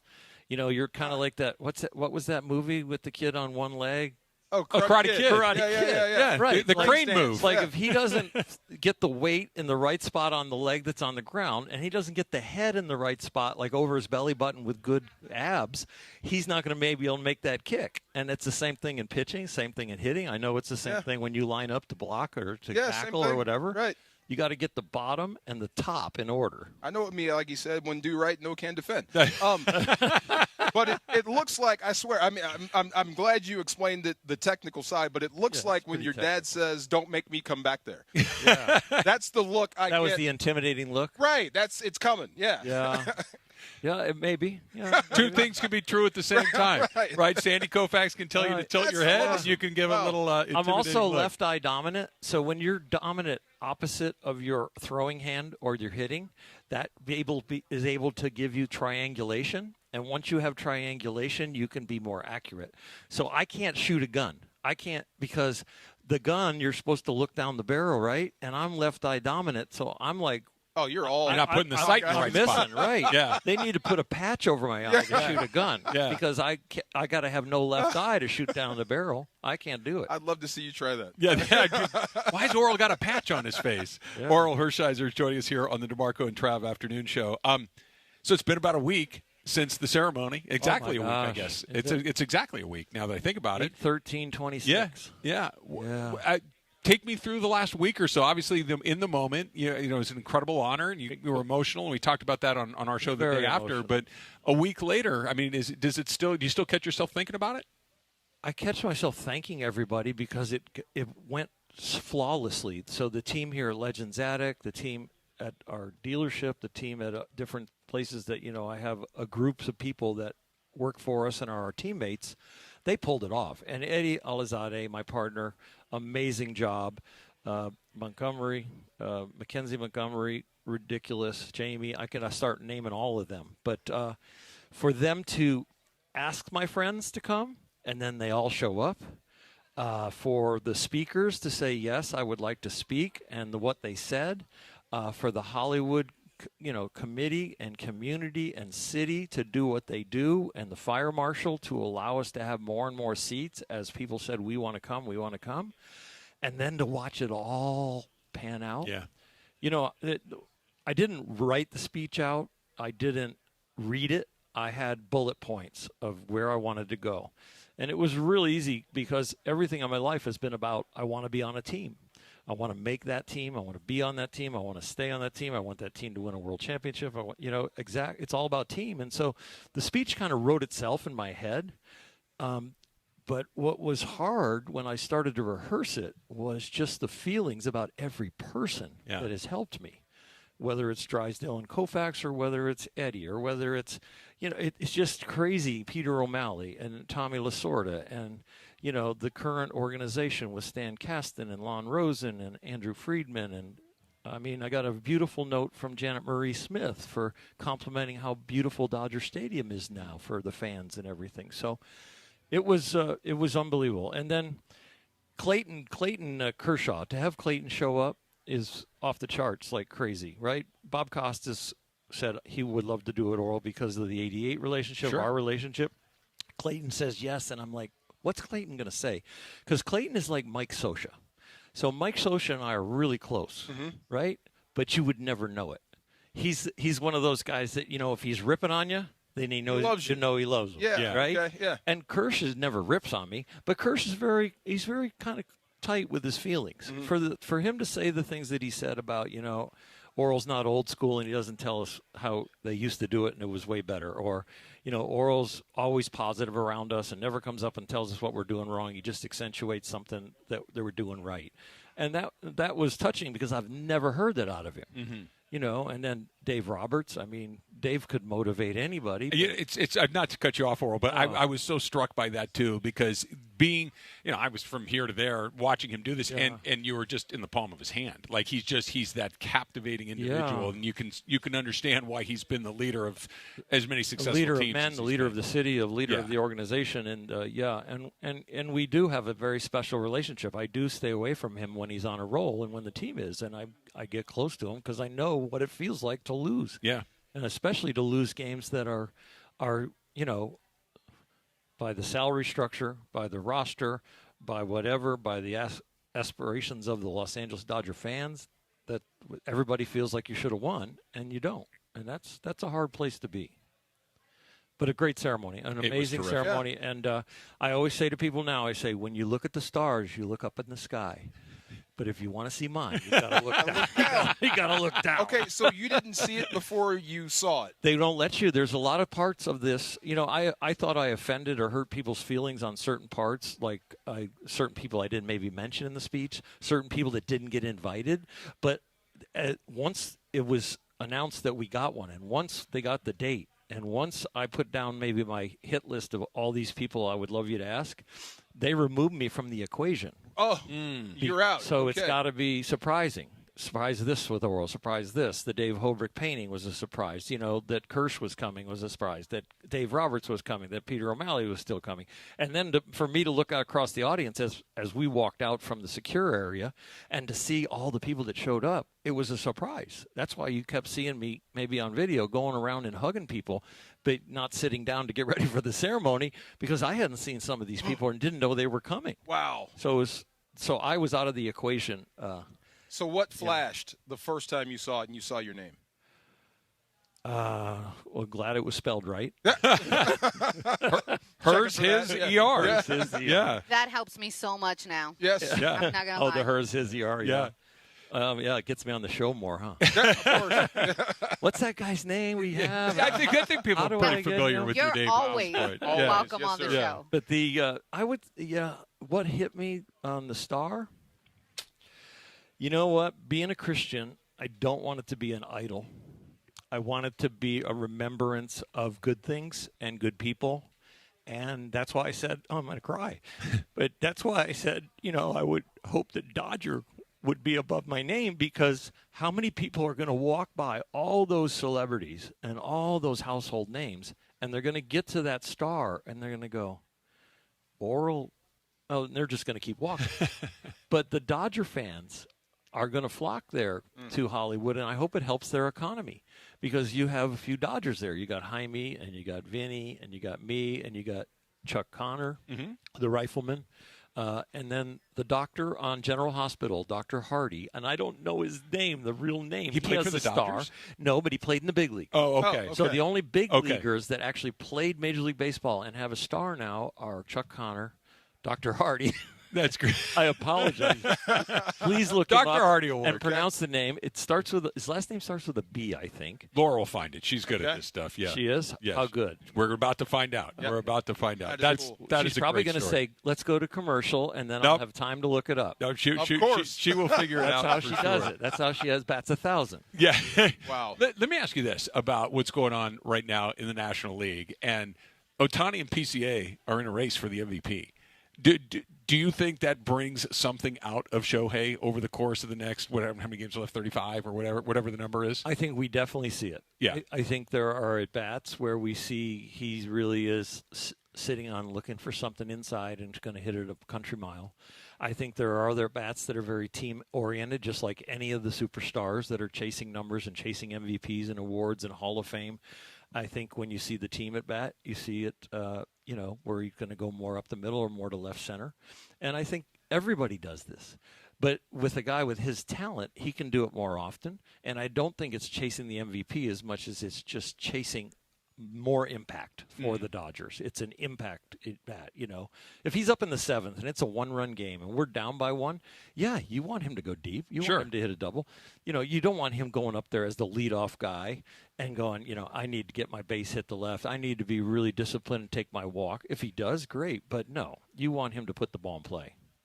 What'd you find out? John Berardino. There it is, Berardino. I hope I said it right, but yeah, John Berardino. Yeah. Doctor what? Hardy. Dr. Hardy. Steve Harvey. Yeah. Hardy. But the sentimental part of that, and I'll say this really quick because it's not really good for sports fans, but my mom and she would come home and she would take a break from 4 kids as I was the oldest and stop doing the laundry to stop and watch General Hospital. That's great. So I've watched Dr. Hardy every day. I was my mom's remote control because I'd come home from school, and if I didn't have practice, I'd be sitting against the couch and she'd touch my shoulder or my head and go, "Hey, Channel 4, we're watching General Hospital now." And she'd take like a good hour with her Pepsi and her Marlboro, and she would watch. It's the 60s, the 70s. She would watch General Hospital. Yeah, I grew up in a Ford Country Squire blue paneling wagon in the winter in Buffalo, New York, and Detroit, Michigan, with the windows closed and both parents smoking. Okay, so don't tell me about secondhand smoke. Okay? Oh my God! Wow, that is incredible. Yes, that is terrific. I guess, and I still have lungs. You're still with us. That's great news. I'm glad that we're here today because I was watching the game last night, and I heard. Actually, I was listening to the game on the way home, and I heard Rick Monday talk about this. Right. And that the Rockies are calling pitches for their pitchers. Oh, like Little League in high school and college. So I think you know where I'm headed. I don't headed. want to say anything bad about the Rockies. But. Yeah, but the Marlins are doing it. The Rockies are doing it. And I think you might have mentioned a third team. I don't remember. But so they don't think their catcher can look at the cheat thing like a quarterback in the NFL? Yeah, I was so surprised to see that. What do you make of Major League teams calling pitches from the dugout? Well, only thing you can see from the dugout is the height of the pitch. You can't see the width, and you don't really completely see the reaction of the hitter. You will a little bit from one side or the other. I don't like it because I think in the moment, the moment can overrule the data. The moment can overrule, the catcher sees how sharp that break was. He sees that's a hard one for me. because that might be the first time I've like old man get off my lawn. I couldn't. Old school. You watch college Why would you baseball. do that? Why would you do that? Because they want to get it right, and they think the data is more accurate than what the catcher and the pitcher are picking up. Now, But I would imagine you had days where, okay, my slider's biting hard, and days where it's not. And it's like, I don't want to throw that pitch. The data may say slider here, but I'm telling you, I don't have the slider I usually have today. the college and the high school kids, they have no say in that one doesn't feel good, I'm going to shake it off. They have to throw what the coaches usually call. And Yeah. that is not a good feeling. There is not as much intent and passion behind something you're being asked or forced to do compared to what feels good. And it's like, because like after I threw a hanging curveball, I wanted to come right back with another curveball a lot of times because I know what the adjustment is right now. Yeah. I know what that felt like, and I know how to fix it, right? And the hitter has not seen a sharp one. He's only seen one that spins and doesn't break much. So I've got an advantage over him because I'm going to throw one that spins the same way, but this one's going to break. So I'm a little off on that. Can't shake them off? So I guess some the way people they were can- talking about that, one of the teams, I forget which one it was, so I don't Miami or want to Colorado. say that one was more a suggestion from the dugout where the pitcher could overrule. The other one was no, we're Hard and throwing fast this rule. pitch. Wow. Okay. Now, what you might be having an issue with is the pitcher and the catcher getting on the same page with the pitch clock. And they might say, for these particular pitchers or this situation, we need to give them the suggestions so now they can have more time to think about execution and mechanics. A little help there. Okay. Do you believe in get right games, get right series? Like because Like you're the in Colorado, Colorado yeah. Well, you had to get right in that series because, no offense to the Colorado team, that's a AAA.5 team. That's not a big league team. That's at the bottom of the big leagues that get to play. So those are really good practice games for the Dodgers, especially to go into Pittsburgh, Atlanta, and Detroit now in the next three series because we're 2 games up on the Braves, and we're going to have to go play them. And so this next series at home, it'd be nice to get Tucker going. It'd be nice maybe that Will Smith keep doing baseball activities. It'd be nice that Dalton Rushing start to maybe throw a little bit and get ready. It'd be nice to see, a lot of things start to come along on the health side and then also some production on the field. We're watching Mookie get better. We're watching Freddie continue doing his thing. We're watching Shohei in the MVP race. The 2 catchers that we have are filling in immensely and perfectly. So, get Teo, continue to get going with Teo, and it's going to be fun to watch. I think, I said during the losing streak, during the losing 8 out of 10 or 9 out of 13 or whatever it was, I said, guys, this is going to be completely forgotten when we get to October, and it's not going to be the reason we win or lose the World Series. Right. We're going to win or lose the World Series when it starts. Yeah, how you play in those games Right. that are right there in front of you. I got one more quick one for you, Orel, and thank you again for having us out here at Legends Attic. Stay as long as you want me to. Well, we got 1 minute till 4. During 1988 Yes, sir. during your 59 consecutive scoreless inning streak, was there ever a moment, a play, whether it was a defensive play or here it comes, and all of a sudden, you wiggled off the hook and surprised even yourself?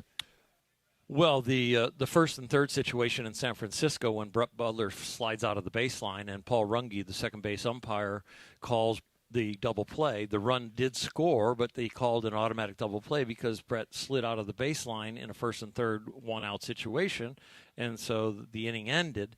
And being around Don Drysdale and studying his streak. How deep into the streak were you at this point? Oh, I'm in the 40s. Okay. Oh, I'm in the second to last start or right in there. So Yeah. I'm in the 40s. And Drysdale had a bases loaded no out with Harry Wendelstedt as the home plate umpire. And he hit Dick Dietz, and that was going to give a run to break his streak. And Harry Wendelstedt said Dick Dietz did not get out of the way, rare call on a hit batter, and called him back and said, nope, that was a strike. You didn't try and get out of the way. And Drysdale got out of it, and his streak continued. So when that double play happened with a rare call of a guy sliding out of the baseline, and now they call the automatic double play, I ran as I ran towards first base to cover first for the double play. Then I just got to see the thing and go, oh, the streak's over. Then I saw Paul Runge going, out at second, and then pointing to first and saying out at first. I'm like, oh my gosh. I ran off the field towards Tommy Lasorda yelling, Dick Dietz revisited, Dick Dietz revisited. And Tommy and I and Peronowski are the only ones that have any idea why I'm saying Dick Dietz revisited. Wow. Wow. So, I would say that was that qualifies for sure. That's I never heard the name Dick Dietz. Now I'm never going to forget. We got to earn some money, guys. You need to go to commercial. I know. Thank you again for having us out. As always, it's always a terrific. Congratulations again yes, sir. on the Star, and you're back in the booth this weekend. Yes, I'll be there tomorrow. We got a clinic at Dodger Stadium for some young kids tomorrow. I'm going to do in the morning. I'm going to go home and cool off, and then I'm going to do the broadcast. All right, there you go. Orel Hershiser, thank you as always. What a treat. Yes. Dick Dietz revisited, DeMarco. Dick Dietz revisited all over again. I'm going to have to go to Dick Dietz's baseball reference page. I'm going to have to figure this entire thing out because now I like to know things along the way. Love that. We got a little tip or no tip coming up in just a little bit. We've got the far side I think that we still need to do. We can get into it. Lots of stuff still to do right here. Marco and Travis, ESPN LA. Get ready to celebrate. New DraftKings customers sign up with code LA710. Spend $5 to get $150 in rewards within 14 days. That's code LA710. Do not forget that. Write that down. And something big is coming. Something big this way comes. On September 2nd, DraftKings Game Day arrives with massive deals, exclusive deals, and an all-day celebration built for sports fans just like us. The countdown has begun. Tick, tick, tick. All roads lead to Game Day. The DraftKings Sports app is now live in all 50 states. Yep, all of them. That means California, from Texas to Florida. Every fan is in on the excitement. One app, every sport, all 50 states. DraftKings Game Day is yours. Remember this, September 2nd, DraftKings Game Day is the kickoff of a new season, a new era, and the biggest day in sports history, so get all pumped up for that. And why not celebrate with new DraftKings customers? If you sign up with code LA710, like I said, spend $5 to get $150 in rewards within 14 days. That's code LA710. Do not forget. In partnership with DraftKings, the crown is yours. Event trading offered by DraftKings Predictions, a CFTC registered introducing broker. Trading involves risk of loss. Market availability varies. Eligibility restrictions apply. $50 every 7 days via click-to-claim issued in non-withdrawable predictions dollars that expire in 1 year. Ends August 23rd. Terms at dkng.co/predictions promo. Nationwide based on sportsbook predictions and free-to-play sports contest availability. Varies by state. Morongo's giving away a Mustang GT Fastback. It's sleek and turns heads. We already have so much in common. Now your top reasons to visit Morongo. Walker Hayes is bringing that country stuff to Morongo on the 22nd. Number 2. Morongo's Travel Center gas prices are the lowest around. And the number 1 reason. We're giving away a 2026 Mustang GT Fastback, the 31st. Morongo, good times. Hi, this is Sean McVay of your LA Rams. The Rams play here. KSPN, Los Angeles. 710 ESPN. A Good Karma Brands radio station. Guys, Pizza Hut takes me back old school. Birthday parties, Little League, Friday nights. There was always something special about the Hut. Now, celebrate again with Pizza Hut's new throwback value menu. Iconic favorites like a personal pan pizza, breadsticks, and a 2-liter soda starting at just $4. Feed the family with the original stuffed crust pizza, $11.99 for a 1-topping medium. Try new additions like triple cheese, mac, and gooey s'mores sticks. Go to pizzahut.com or order now on the Pizza Hut app. My name is Whitney Allen, and I'm a widow. My husband, Ryan, died. We never thought we'd ever have to use life insurance, but the unexpected happened. With Ethos, signing up was fast and 100% online. You can get a quote in seconds, apply in minutes, and get same-day coverage. No medical exams, and you can get up to $3 million worth of coverage. I'm grateful we were prepared. Get your free quote at ethos.com/play. That's ethos.com/play. Paid spokesperson. Time spent on application may vary. Online health questions required. Shohei Ohtani's interpreter was fired today. Ippei Mitsuhara ran up gambling debts to a Southern California bookmaking operation. The inside story of the biggest scandal in modern baseball. He was absolutely bananas, the amount of bets he was making. I've never seen anything like it. From 30 for 30 podcasts, this is The Betrayal of Shohei Ohtani. Presented by Gusto. New episodes available now. Listen wherever you get your podcasts. When pain keeps you from doing what you love, Hoag Orthopedic Institute gets you back to you. We are ranked number 18 in the nation and number 1 in Orange County for orthopedic and spine care by U.S. News and World Report. From the surf to the green, our world-class doctors are there, which is why more Californians choose Hoag Orthopedic Institute for orthopedic and spine care more than any other hospital. At Hoag Orthopedic Institute, there is no one better at getting you back to you. Proudly founded by premier physicians in partnership with Hoag. Learn more at HoagOrthopedicInstitute.com. Get early access to Labor Day savings at George Chevrolet. Hey, it's Chris Morales. Right now, lease a new 2026 Chevrolet Equinox LT for just $179 a month plus tax for 36 months with 4,444 due at signing. Visit George Chevrolet off the 91 freeway, Lakewood exit in Bellflower, or GeorgeChevy.com. Chevrolet, together let's drive. Offers on approved credit through GM Financial and required George Chevrolet lease and household, plus tax, title, license, registration, and government fees. Amounts due at signing include $85 DO doc fee. Vehicle subject to prior sale. Equinox VIN number TL530234. One of each at this price. Offer ends 8/31. 2026. Call 866-949-4805. And it is a special edition of the DeMarco and Travis Afternoon Show on this Thursday, broadcasting live from Legends Attic in Claremont. LegendsAttic.com. Once again, back to DeMarco and Travis in Claremont right now on ESPN LA. As always, a pleasure to talk to our friend Orel Hershiser. Yes, sir. How many lemonades is this for you right here? That's just one. That's just just one. I'm going back for more. Which flavor did you get? I got peach. Ooh. Yeah, it should be peach lifesaver because that was so good. Yes. All right, so I don't know what I got. I got the blue one. It was so good. The best thing was probably the watermelon on top of it. But shout out to WB's Custom Sips and Cookies. You can find them on Instagram at WB Customs Cookies. They also have a really cool cookie. Check this cookie. It's got Dalton Rushing's autograph. I saw that. Did you see that? So I'm going to put it on the chat. Yeah, So y'all there we and go. follow them. This is so cool. Honestly, Trav, this was really good. I'm not a big sweet tooth person. I am. I love lemonade. That's good. But you can tell it's made by real lemonade. You guys didn't want to get the large? Is there a larger one? I would have got it. Yeah, I didn't know. It's the size of a paint can. Just give me a bucket. Yeah, there it's like a quart of paint that you get at the hardware store. I feel very judged by Trav right now. Why? Because he's calling us. Those are so good, and it's hot outside. It's perfect for lemonade. That size right there. Pretty good. Yes, sir. Pretty good. What a day today. It's been a good day. Happy day, yeah. I was out at Rams camp. How was that? Really cool. They're doing the joint practices with the Saints. So I saw your guy, Tyler Shuck, up close. Oh, yeah. Yeah, you had some questions about him. Yeah, I just thought that last year, when they finally put him in towards the end of the season, they went from terrible to less terrible. He's better than you think. I see why they like him. He's a legit starting quarterback in the National Football League. And he's ascending. And I'm a big Spencer Rattler fan. Oh, you like Rattler? I really do, but he's like a bad gambler in Vegas. Eventually, you're going to come up snake eyes. Okay, he may have the tools. That's what you just described. Is exactly what I don't want my quarterback to. I'm okay with guys taking chances occasionally. Yeah. Like Matthew Stafford takes chances. And guys that take chances throw some interceptions.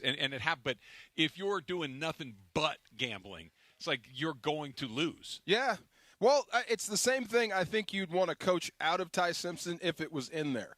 Just stay within the offense. Yeah. Don't get greedy. Every now and then, it just seems like you can see Spencer Rattler's like, I'm getting bored. Let me try to fit one in there. And then it comes back the other way. Or he gets the ball too loose in traffic and it comes out. So, but, I see what they see in him.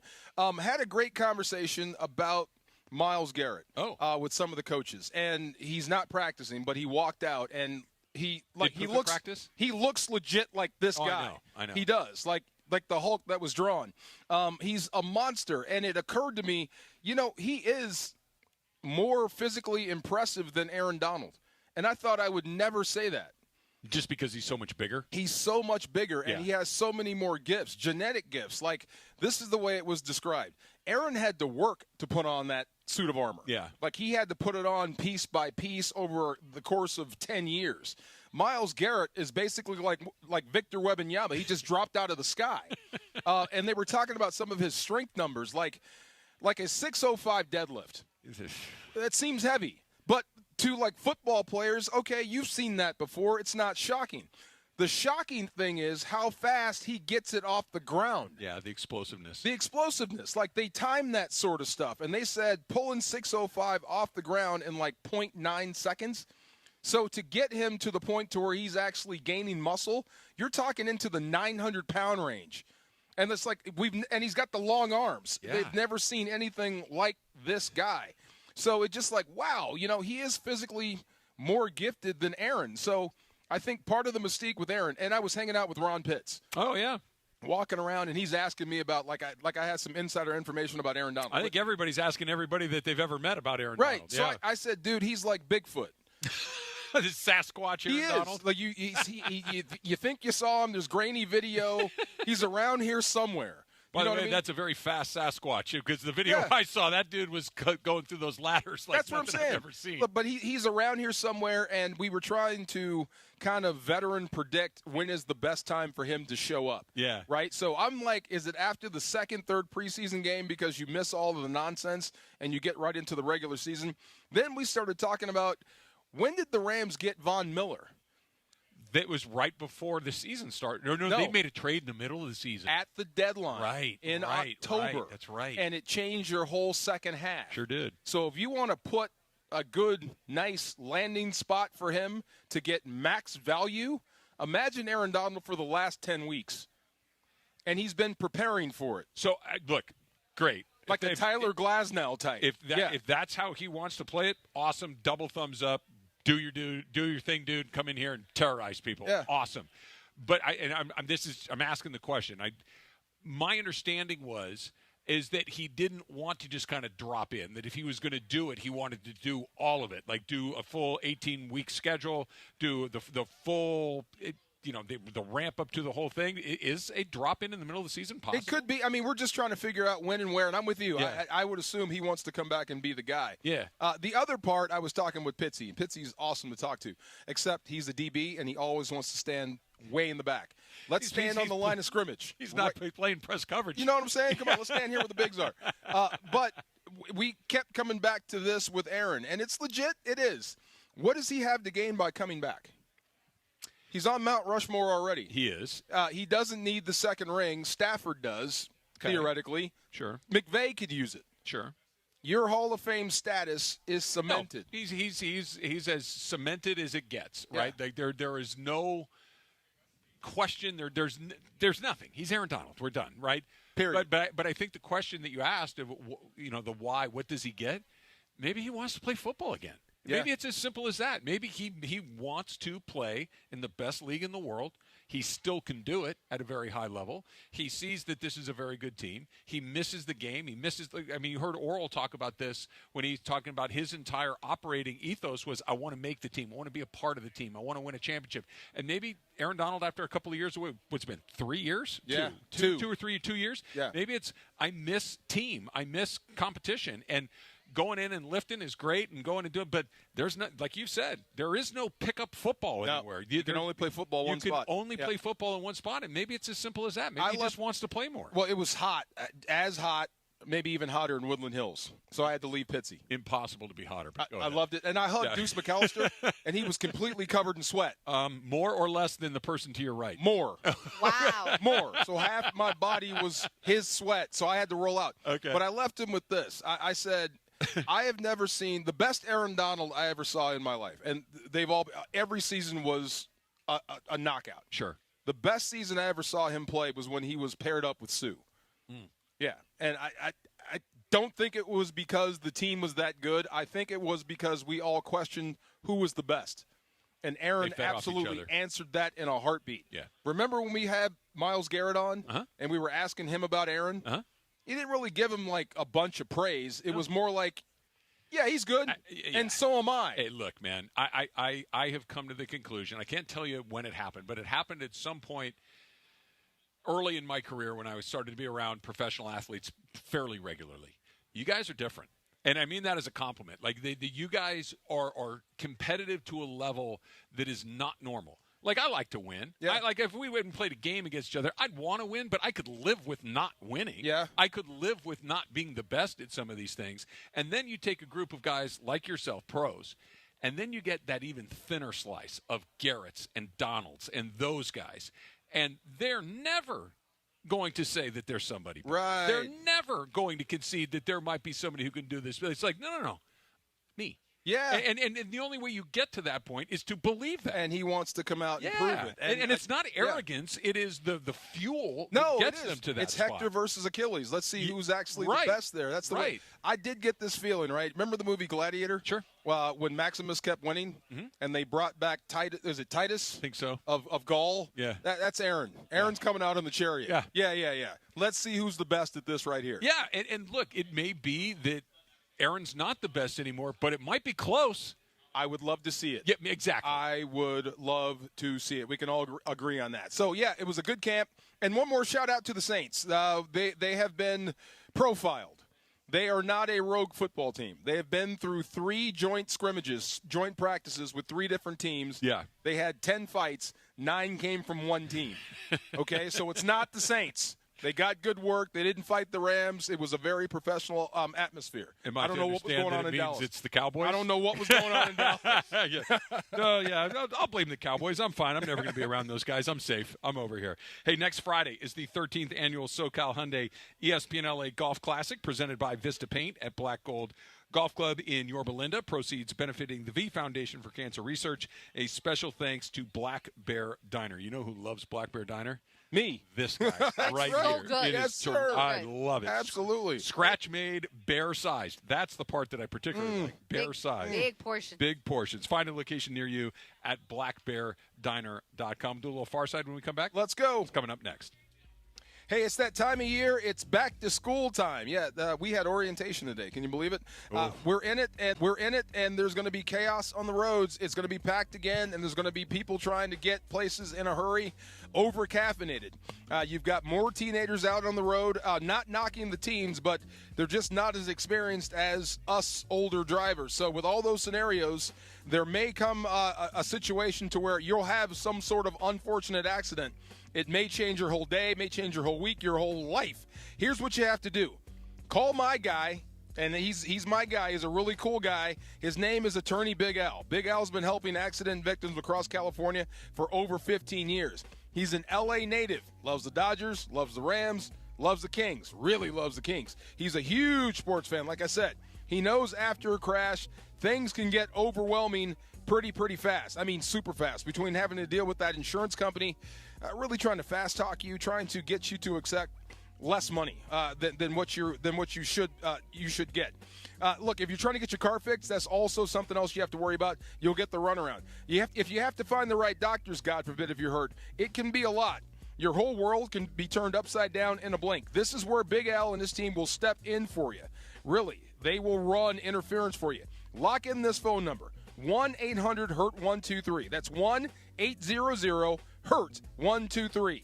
They'll help guide you through the process, protect your rights, help you understand what you may be entitled to. That's the biggest thing. And here's the biggest catch. Don't let the insurance company call the plays. Make sure your first call is to Attorney Big Al. 1-800-HURT-123. They're available all day, 24/7. They never close. Your consultation is free. If there's no recovery, there's no fee. So call my guy, and he'll be your guy. 1-800-HURT-123. Attorney Big Al's Attorney Ken Klein, based here in Los Angeles. How are you? It's Dr. Robert Clapper. Guess what? The Weekend Warriors Show is back Saturday morning at 7 a.m. on ESPN LA, thanks to Cedars-Sinai. Cedars-Sinai is a global leader in orthopedics, offering a range of solutions in all orthopedic subspecialties to get you back to doing the things you love. Don't miss the Weekend Warriors Show with me, Dr. Clapper, Saturday mornings at 7 a.m. on 710 ESPN and the all-new ESPN LA app. I'm John Ireland, and the cleaner way to cocktail is with Blue Ice Vodka. Gluten-free, no added sugar, only 64 calories an ounce. Find Blue Ice at Bristol Farms, Smart & Final, and Ralph's. Blue Ice, smooth, affordable, a better way to cocktail. Enjoy responsibly. The LA Card Expo is back at the Magic Box in downtown LA on August 22nd and 23rd. 350 vendor tables, sports cards including baseball, basketball, football, hockey, plus Pokemon, TCG, and more. Baseball great Steve Sachs will be there Sunday, 12:30 to 2:30. Our biggest show yet. Something for everyone, from the serious collector to the casual fan. The LA Card Expo at the Magic Box in downtown LA on Saturday and Sunday, August 22nd and 23rd. Go to lacardexpo.com. That's lacardexpo.com. Every year, summer ends and the kids go back to school. This year, I'm going back too, at My Computer Career. They'll help me get the skills and certifications that can get me noticed by top employers in months, not years. Now I'm on a fast track to a high-demand IT career where the rewards can finally match my value. Visit mycomputercareer.edu and take the free career evaluation today. That's mycomputercareer.edu. It's never too late to go back to school. Financial aid is available to those who qualify, including VA benefits. Shohei Ohtani's interpreter was fired today. Ippei Mitsuhara ran up gambling debts to a Southern California bookmaking operation. The inside story of the biggest scandal in modern baseball. He was absolutely bananas, the amount of bets he was making. I've never seen anything like it. From 30 for 30 podcasts, this is The Betrayal of Shohei Ohtani. Presented by Gusto. New episodes available now. Listen wherever you get your podcasts. It's around 4:45 in the Southland on the DeMarco and Travis Afternoon Show. You know what that means? It's time for Tip or No Tip, presented by attorney Big Al. Tip or No Tip with producer Laura. Tip or No Tip, presented by attorney Big Al. If you get in an accident, tip the scale in your favor. Make Big Al your first call. Don't go at it alone. Call 1-800-HURT-123. That's 1-800-HURT-123. Or visit attorneybigalca.com. And now, with Tip or No Tip, here's producer Laura. All right, thanks, Chris. We're a little bit past 4:45. Just a tad. Just a tad, you know. But someone who got paid today, which I found very interesting, was James Harden. Oh, He yeah. stayed in Cleveland and definitely got paid. He has agreed to a 3-year, $97 million deal to remain with the Cavs. That's so much money. It's crazy. Harden's career earnings will now reach $511 million, making him the fourth player in NBA history to eclipse the $500 million mark, joining LeBron James, Kevin Durant, and Stephen Curry. Wow. He turned One of these 37. things is not like the others. Yes. Correct. Harden turns 37 next Wednesday, which, by the way, gets you money. I love it. But let's be real. This is a very easy tip or no tip. Harden is worth the $97 million at 36 years old. Oh, wow. Okay, this is where it starts. I'm going to go ahead and say tip. I know. Elaborate, please. Travis's face. I know. Oh, He might be the most frustrating basketball player of all time. He's up there. But he also can fill it up. Yeah, he can. He is a one-on-one matchup nightmare. He's an offensive dynamo. He's any way we use to describe Carmelo Anthony, you can describe James Harden.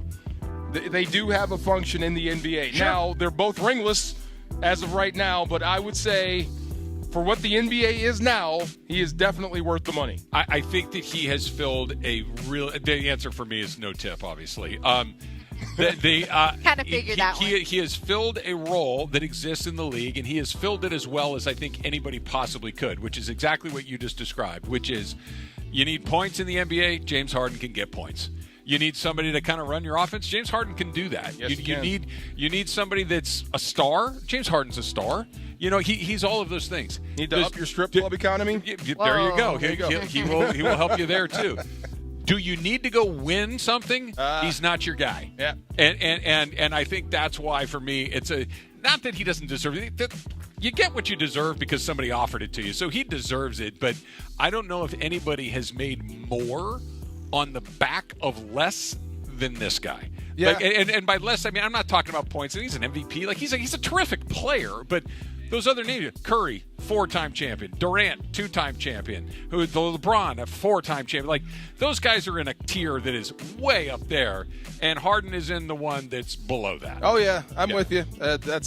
I guess it's a byproduct of where the league has gone. It absolutely is. And look, if I were James Harden, I'd take the money and smile and say thank you and keep it coming. On a boat. Absolutely. That's right. Absolutely.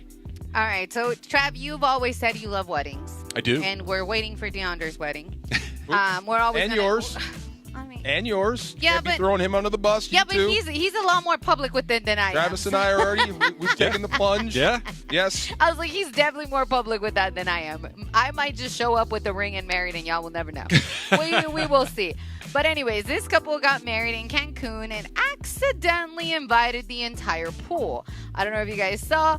So shout out to them because they were nice about it. But the couple was having their wedding ceremony at a Cancun resort, like I said, got an unexpected audience with a dozen of pool guests swarming up to the ceremony. So whoever They were getting married in the pool? They were getting married by the pool. Oh, So okay. whoever set this up didn't set up the right spot of the venue. Copy okay? It was just... I feel for them because like I mentioned that I want a small wedding, right? So you see a couple of people crowd, floating vacationers just did not look like they were welcome. But tip or no tip, you'd rather have strangers watch your wedding than have nobody at your wedding. Wow. Strangers watch the wedding or no one. I think I'd rather have no one. I think I agree with you. Is that tip or no tip?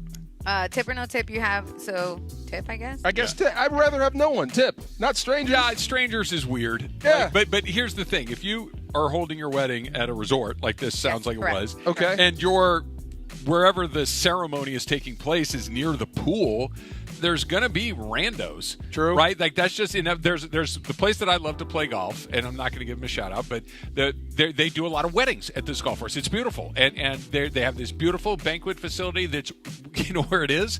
It's right by the 18th green of the golf course. Well, guess what's on the 18th green of the golf course all day? People. Yes. Golfers. Golf carts. Drunk people. Hacks. Doing all sorts of crazy that come out. Blank this. Yes. And you have to, no, quiet. No.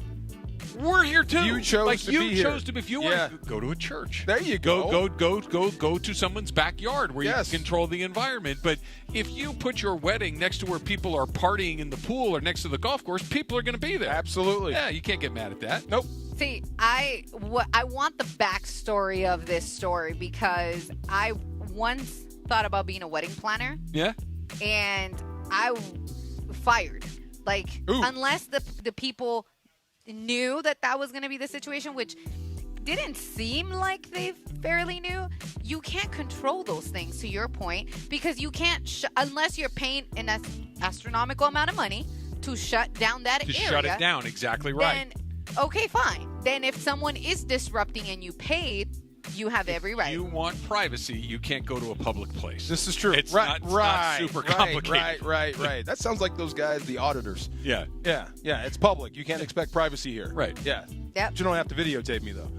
Yeah. I'm with you on that. I'm with you on that. All right, so this one's for D4. By the way, as a wedding planner, here's the thing. We're going to make sure the music's good. Yep. We're going to make sure that the alcohol flows. Everybody else will. Everybody will have a good time. Sold. That's it. So, side note, when I used to work in the corporate world and got out of radio, and they wanted somebody to help put together like the holiday party and all that function, right? Nobody wanted to do it because everybody's like, if it sucks, it's on you. If it's good, it's on you. So I was like, I'll take this on. So I took it on, and the main guy, the boss, came and he goes, I don't even need you working what you're doing. I just need you to do that. Yeah. You got the DJ for cheap. You got the alcohol, the food at a way lower rate than what I've normally, and I don't even get top shelf or an open bar for hours. How did you do that? And I said, you just talk to people. Yeah. That's all you do. You negotiate. So that's when I was like, I can kind of do this Yeah. for a living. And they make good money. Let me ask you this. Do you ever remember a single thing you've ever eaten at a wedding? No. Nope. At all. Nope. No. That's right. Don't spend money on the food. With certainty, what I had to drink. 100%. And the band. And the band. 100%. Music and drinks. There you go. And everybody will have a good time. You could give them Taco Bell and they'll be fine. Yes. They'll have a good time if everything else is right. And I got top shelf open for 5 hours. There you go. The entire party It's a good time. party. And the DJ is the known DJ. So I was like, check. There we go. Score. Yep. Anyways. It's a good party. So college football is getting even more chaotic. Oh, man. I don't know. I'm sure you saw, we've talked a little bit off this. Louisiana judge granted a temporary restraining order allowing more than 30 former college athletes to pursue another year of eligibility, including 3 former Ole Miss starters. Here's the wild part. All 3 have signed with NFL teams this summer. The ruling could allow them to leave their NFL situations and return to college football for another season. The order is temporary, and the players would have to be released from their NFL contracts to take advantage of it. NFL teams also have roster decisions coming up, as we know, that are due August 30th. Thank you so much. And tip or no tip, if you can play in the NFL, you should never, keyword never, be allowed to go back to college football. Can I go first on this one? Sure. Because I want to stretch this into the straight up, because this is more than just a quick little conversation. Okay. I really want to get into this because it's such a good topic, and it's asinine that this is what's happening. I can't come up with a reason why not yet, but it doesn't make sense. Like the waiver wire for training camp and preseason used to be just 31 teams. Mm-hmm. It is now expanded to about 160. Yep. It's like the old NFL Europe. It seems like you're allocating players back to college football, and I don't even know if we should call it college football anymore. Let's do this. Okay. Because I think we're on the same page. Okay. I think we're on the same page here, but it is a very, very good discussion, because it just you're right. Like, as far as laying something out, why? But just the smell test, it fails immediately. We'll get into that coming up in just a little bit. Tip or No Tip is brought to you by my guy, attorney Big Al. If you get into an accident out there, slow down, by the way. Slow down, please. Summer. Let's all get home. But you can tip the scales in your favor. Make Big Al your first call. Don't go at it alone. Call this number, please. 1-800-HURT-123.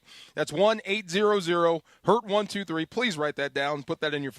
Or you can visit attorneybigalca.com. All right, don't forget, if you've missed today's episode of the Rouse High School Football Weekly, not a problem at all, because you can watch it back anytime on the ESPN LA YouTube channel. Join Beto Duran as he breaks down the week's biggest high school football matchups and interviews some of the biggest names in the Southland. Watch it right now on the ESPN LA YouTube channel, thanks to Ralph's. Straight Up, coming up next. Don't miss the Countdown to Kickoff, presented by BMO, official bank of LAFC. Join me, Mario Ruiz, on the next edition of Countdown to Kickoff, presented by BMO, as I talk with MLS legend and former LAFC striker Kai Kamara. Plus, I'll get you ready for LAFC versus Portland Timbers at BMO Stadium. It's Countdown to Kickoff, presented by BMO, Saturday night at 6:30 p.m. BMO presents Countdown to Kickoff, hosted by Mario Ruiz on ESPN LA. Call Jacob. Hey, Cappy, listen, you get into an action, you call Jacob at 800-345-6789, and there's steps to this. Step 1, get safe. Yeah, step 2, get medical care. Step 3, document everything. Step 4, do not guess what you should say to insurance companies. No, and step 5, count on Jacob. Count on Jacob. Accident or injury, call Jacob and Ronnie. Call Jacob, 1-800-345-6789. Call Jacob. Hey guys, it's John Ireland. In all my years of covering sports, one thing is for certain. Great teams walk in with a playbook. So why face your family's future without one? Globe Life makes protecting the people you love simple. And with Globe Life, it's never been easier. You can apply for coverage online or with an agent in just minutes. No complicated strategy, just straightforward protection from a name you already trust. Get your free quote today at globelifeinsurance.com. Morongo's giving away a Mustang GT Fastback. It's sleek and turns heads. We already have so much in common. Now your top reasons to visit Morongo. Walker Hayes is bringing that country stuff to Morongo on the 22nd. Number 2. Morongo's Travel Center gas prices are the lowest around. And the number 1 reason. We're giving away a 2026 Mustang GT Fastback, the 31st. Morongo, good times. Summer is sizzling and the August deals are at Northridge or Wonders Toyota. It's Bethel Durant, and I love my Camry Hybrid. And right now, you can lease a 2026 Camry SE Hybrid CVT for $359 a month or 36 months plus tax. $359 for a new Camry Hybrid? Come on now. It's got to be Northridge and Wonders Toyota. Lease based on 2026 Camry model 2561 with total SRP of $33,808. Lease in purchase amount of $21,964. $29.99 due at signing. Includes first month's payment and $750 acquisition fee. Security deposit may be required. Unapproved credit, tax, title, license, or extra. Excludes dealer doc fee of $80. Offer ends 8/31/2026. Fair warning, one Sunday Swagger polo ruins every other shirt in your closet. Hey, it's Chris Morales. Buttery soft, 4-way stretch, prints with an actual personality. Made for golf, approved for the clubhouse, the tailgate, and everything after. 250,000 people already own their Swagger. Buy one, get one 50% off. Code ESPN. SundaySwagger.com. Code ESPN. Buy one, get one 50% off. SundaySwagger.com. Code ESPN. When's the last time payroll was the easy part of your week? With Gusto, it can be. Gusto is the all-in-one platform designed to take the hassle out of managing your team, from payroll and compliance to hiring, onboarding, and more. With Gusto, you can get back 2 full days each month with all the time you've saved. Go to gusto.com today and learn why over 500,000 small businesses choose Gusto. That's GUSTO.com. Gusto.com. Get in the zone, AutoZone. John always listens to his truck. So when his brakes start talking, he goes to AutoZone, where a helpful AutoZoner gets him the right parts. If John has time to put them in, he borrows a kit with Loan-A-Tool. And if he doesn't, he gets a free shop referral. No hassles, just help. Everything you need, nothing you don't. Get in the zone, AutoZone. Deposit required for Loan-A-Tool. Restrictions apply. And it is the No Stress Sports Talk Express to the DeMarco and Travis Afternoon Show. It is time for Straight Up. With Sweet Tea Travis Rogers. Straight Up on the DeMarco and Travis Afternoon Show. Made possible by Blue Ice Vodka. Blue Ice Vodka, America's largest potato vodka.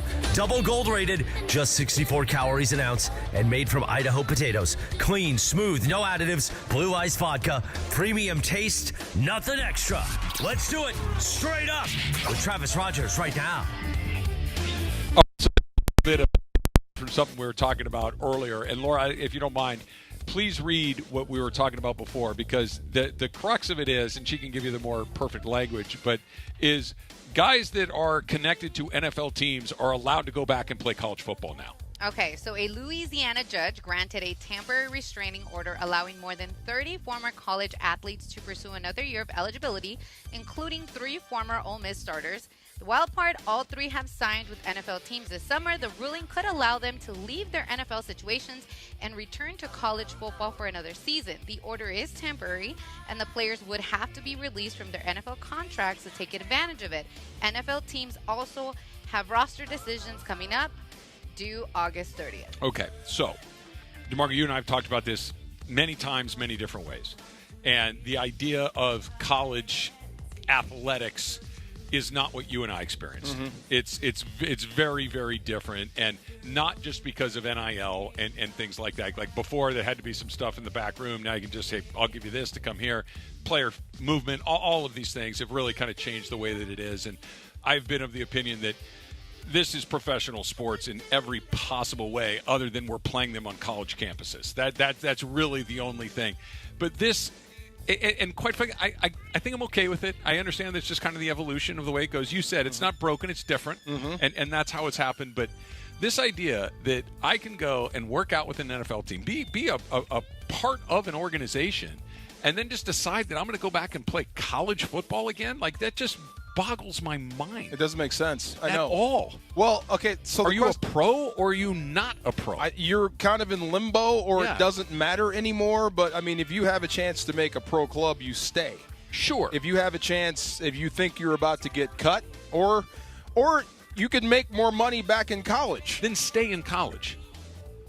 You know what I mean? Like that. If you're thinking, listen, I'm a bubble NFL guy. Yeah. And I may or may not make it over here, but school, big school state is saying we'll pay you another, $250. And they will pay you. And they will come back from then stay. I don't have a problem with that. I have a problem with the idea of 1 foot in each camp, because it is, maybe it's just the last pretense of this having anything to do with the university at all. And it's like, I could do the mental gymnastics and not feel like a super hypocrite watching college football, even knowing that they're pros, really. Right. But this just shatters that pretense. Yeah, the exploitation is now legal. Yeah. Here's the thing. So I had a great conversation, and this is what I gleaned from it. Basically, you're going to get 5 years of college no matter what. Yeah, that's the new rule. That's kind of the rule. That's where we're headed. The other thing is he's coaching now, and he's thinking about being one and done. And we had a whole conversation like he doesn't like the way the game is. He's a high school coach. Okay. And he said some of these kids are getting six figures. And I'm like, in high school? Yes. Well, how does the player get the money? Well, every player has an agent now. Yeah. Whether he's an agent or not. Right. So they have an Uncle Dennis. Correct. Yeah. And the agent gets paid, or the third party gets paid, then the player gets. Tell me that's not a setup for corruption. Of course it is. That's what I'm saying. This is going to be a mess, but it's the way we are. This is the way it's going. There's a guy in Tampa Bay that played last week, got 2 sacks, and is going back to college. Yeah, no. And will probably make more money there. It doesn't make sense. To me, it feels like the NFL is over here, and it's pro league, and everybody understands the rules. You sign a contract to play for X amount of dollars. That's what it is. The college landscape is so bizarre now. It's just so weird. Like, are you a pro? No. Are you connected to this school? Do you actually care about this school? Or are you just here because that you're a much mercenary? Money? Yeah. And it's and again, I feel like a bit of a get off my lawn old man right now. Yeah. But it's like at some point, don't you have to give a damn about something other than just the dollar? I thought so. I hope so. I mean, there's got to be some sort of tradition, but I guess it is all about the money now. It's never been more obvious than this ruling. And no shock, it came from Louisiana. No SEC shock country, there. But think about this, and I'll use you as the example. Like, you go to Washington, and the rules are what they are now, even back then. Like, you say, okay, I'm going to do 2 years at Washington. You fall in love with the school, you win a bunch of games, you love your teammates, you create all these opportunities for yourself, and then Washington State knocks on your door and says, listen, we'll give you a little more. Wow. For me, no. That's what I'm saying. But but now I've asked some of my guys on that team, that 91 squad, and some of them actually said they would have hit the portal, and that just broke my heart. Yeah. It can corrupt anybody. If there's more money out there, if that's what your motivation is, then you will trade schools. But that's just the way it is now. And you're going to ask a dude that's basically has pro reps now. So his confidence is through the roof. He knows what strong feels like and fast feels like. You're going to send him back to college to compete with 18-year-olds? Oh, man, that's a nightmare. Well, okay, and I agree with you, but like, how many 18-year-olds actually play anymore? Every team is just pulling a bunch of 21-year-olds from another school, and like the idea of developing a player from 18, like your freshman year, we're going to put some muscle on, you're going to teach you the offense or the defense or whatever it is, and by the time you're a junior, you're going to be a man. Like now, it's like no, I'm out. I'll go play at a smaller school. I'll get some reps, and then I will go to Ohio State or Indiana or Oregon, and like the idea of that pro going and pounding on an 18-year, because they're not going to go from the pro league to San Jose State. Not when you're in league play like SEC, Big Ten, but every now and then you're going to catch one of those Joe Bag of Donut squad, and it's going to be ugly. Well, even in college, right, so what you guys are talking about, but even in high school with kids getting pulled back and them not playing against people that are their age, it's not a college thing anymore. It's like trickling down because you also have that issue in high school. So, like, how do you mitigate that and, like, change it? Is there any way? Nope. I'm not sure there is. The appetite for football and college football in particular is through the roof. And the delusion of sports parents is always through the roof. Of course. Like that is the thing that is undefeated. Everybody thinks their son is going to be the quarterback in the Super Bowl or the starting center fielder in the World Series or the point guard in the NBA Finals. Now my kids do. No, he's not. Right. No, Thank you. No, he's not. The odds of making it are very, very low. Some do, but your kid is probably not going to be that guy. That's just the way that it goes. Wow. And Can't believe we're here. Yeah, and it's not going anywhere anytime soon. All right, straight up, sponsored by Blue Ice Vodka, made from Idaho potatoes in pristine Teton water for a smoother, creamier, cleaner cocktail with no sugar and just 64 calories an ounce. Look for Blue Ice whenever you shop for spirits. Blue Ice Vodka, pure as the Tetons. I think Myles Garrett has a year of eligibility. How about that? Go back to college for a year. That would be a crime. Like that would be, I don't know if it's assault or just of child abuse. It's something. You can't turn a grown man on lesser grown men. Hey, everybody gets 5 years. Yeah. People are doing that now, though. Like, if you 19 years old, pounding on a 16-year-old in high school. Like, how do you feel accomplished by You that? put them out there. I don't know. The 13th annual SoCal Hyundai ESPN LA Golf Classic presented by Vista Paint is back. It's back next Friday, August 28th. Tune in for the all-day live broadcast at Black Gold Golf Club in Yorba Linda. Proceeds benefiting the V Foundation for Cancer Research. Brought to you by your SoCal Hyundai dealer. All right, get ready to celebrate. New DraftKings customers, I'm talking to you. If you sign up with code LA710, spend $5 to get $150 in rewards within 14 days. That's 2 weeks. That's code LA710. Los Angeles 710, like the station. Can't miss it. Something big is coming. September 2nd, September 2, 9/2. DraftKings winners, or DraftKings Game Day arrives with massive deals, exclusive deals, even better, and an all-day celebration built for sports fans like us. The countdown has begun. All roads lead to Game Day. The DraftKings Sports app is now live in all 50 states. That means California, from Texas to Florida, every fan is in on the excitement. One app, every sport, all 50 states. DraftKings Game Day is yours. So remember the date, write it down, stamp it on your forehead. September 2nd. DraftKings Game Day is the kickoff of a new season, a new era, and the biggest day in sports history, so let's get pumped up about that. New DraftKings customers, again, remember this. Sign up with code LA710, spend $5 to get $150 in rewards within 14 days. Code LA710, don't forget that, in partnership with DraftKings. The crown is yours.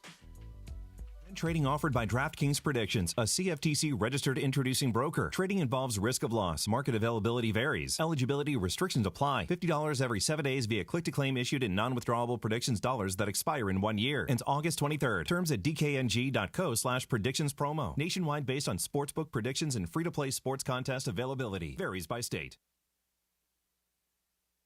Saturday, the preseason continues for our Los Angeles Rams, this time at the Palace in Inglewood. Our Rams host the New Orleans Saints for week 2 of the preseason. Coverage will begin at 11 a.m. with the Toyota Rams countdown to kickoff with Marcus Grant, Sua Cravens, and producer Emily. Kickoff from SoFi at 1 p.m. Rams, Saints, week 2 of the preseason. Hi, this is Matthew Stafford of the LA Rams. The Rams play here. Saturday on ESPN LA. Hi, guys. It's Ramona Shelburne for Hyundai of Glendale, where it's back-to-school savings all month long. Right now, lease a brand-new 2026 Hyundai Palisade SE for $279 a month. Comes with owner's assurance and America's best 10-year, 100,000-mile powertrain warranty. Take it from me, with next-level customer service and incredible dealer incentives, your next Hyundai is waiting for you at Hyundai of Glendale. Call 818-222-8000 or check them out at HyundaiofGlendale.net. $279 per month plus tax. Close and lease for 24 months. $47.49 total due outstanding plus government fees and taxes. Unapproved above average credit through HMF. 7,500 miles per year. 20 cents per excess miles. Expires 8/30/26.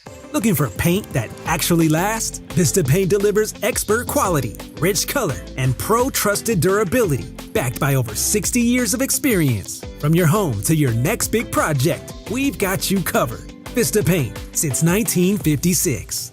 Evan Cohen here. In sports, anyone can say they're the best. The actual best? They prove it. That's what I like about Midas. When you buy tires at Midas with paid installation, you get their limited lifetime tire guarantee included at no extra cost. That includes flat repairs or flat replacements and tire rotations every 5,000 miles. That's confidence you can drive on, mile after mile, because the best don't just say it, they back it up. Midas, the best around. Progressive presents the Passionate Sports Fan Checklist. Signed jersey of your favorite bench warmer? Check. 14 bobbleheads that look nothing like the players they're emulating? Check. Twin TVs so you can watch the game on 2 different networks simultaneously? Check. Life-size wall sticker of your favorite player that routinely freaks you out at night? Check. A second life-size wall sticker so after the first one freaks you out, you see the second and you're like, oh right, the wall stickers. Check and mate.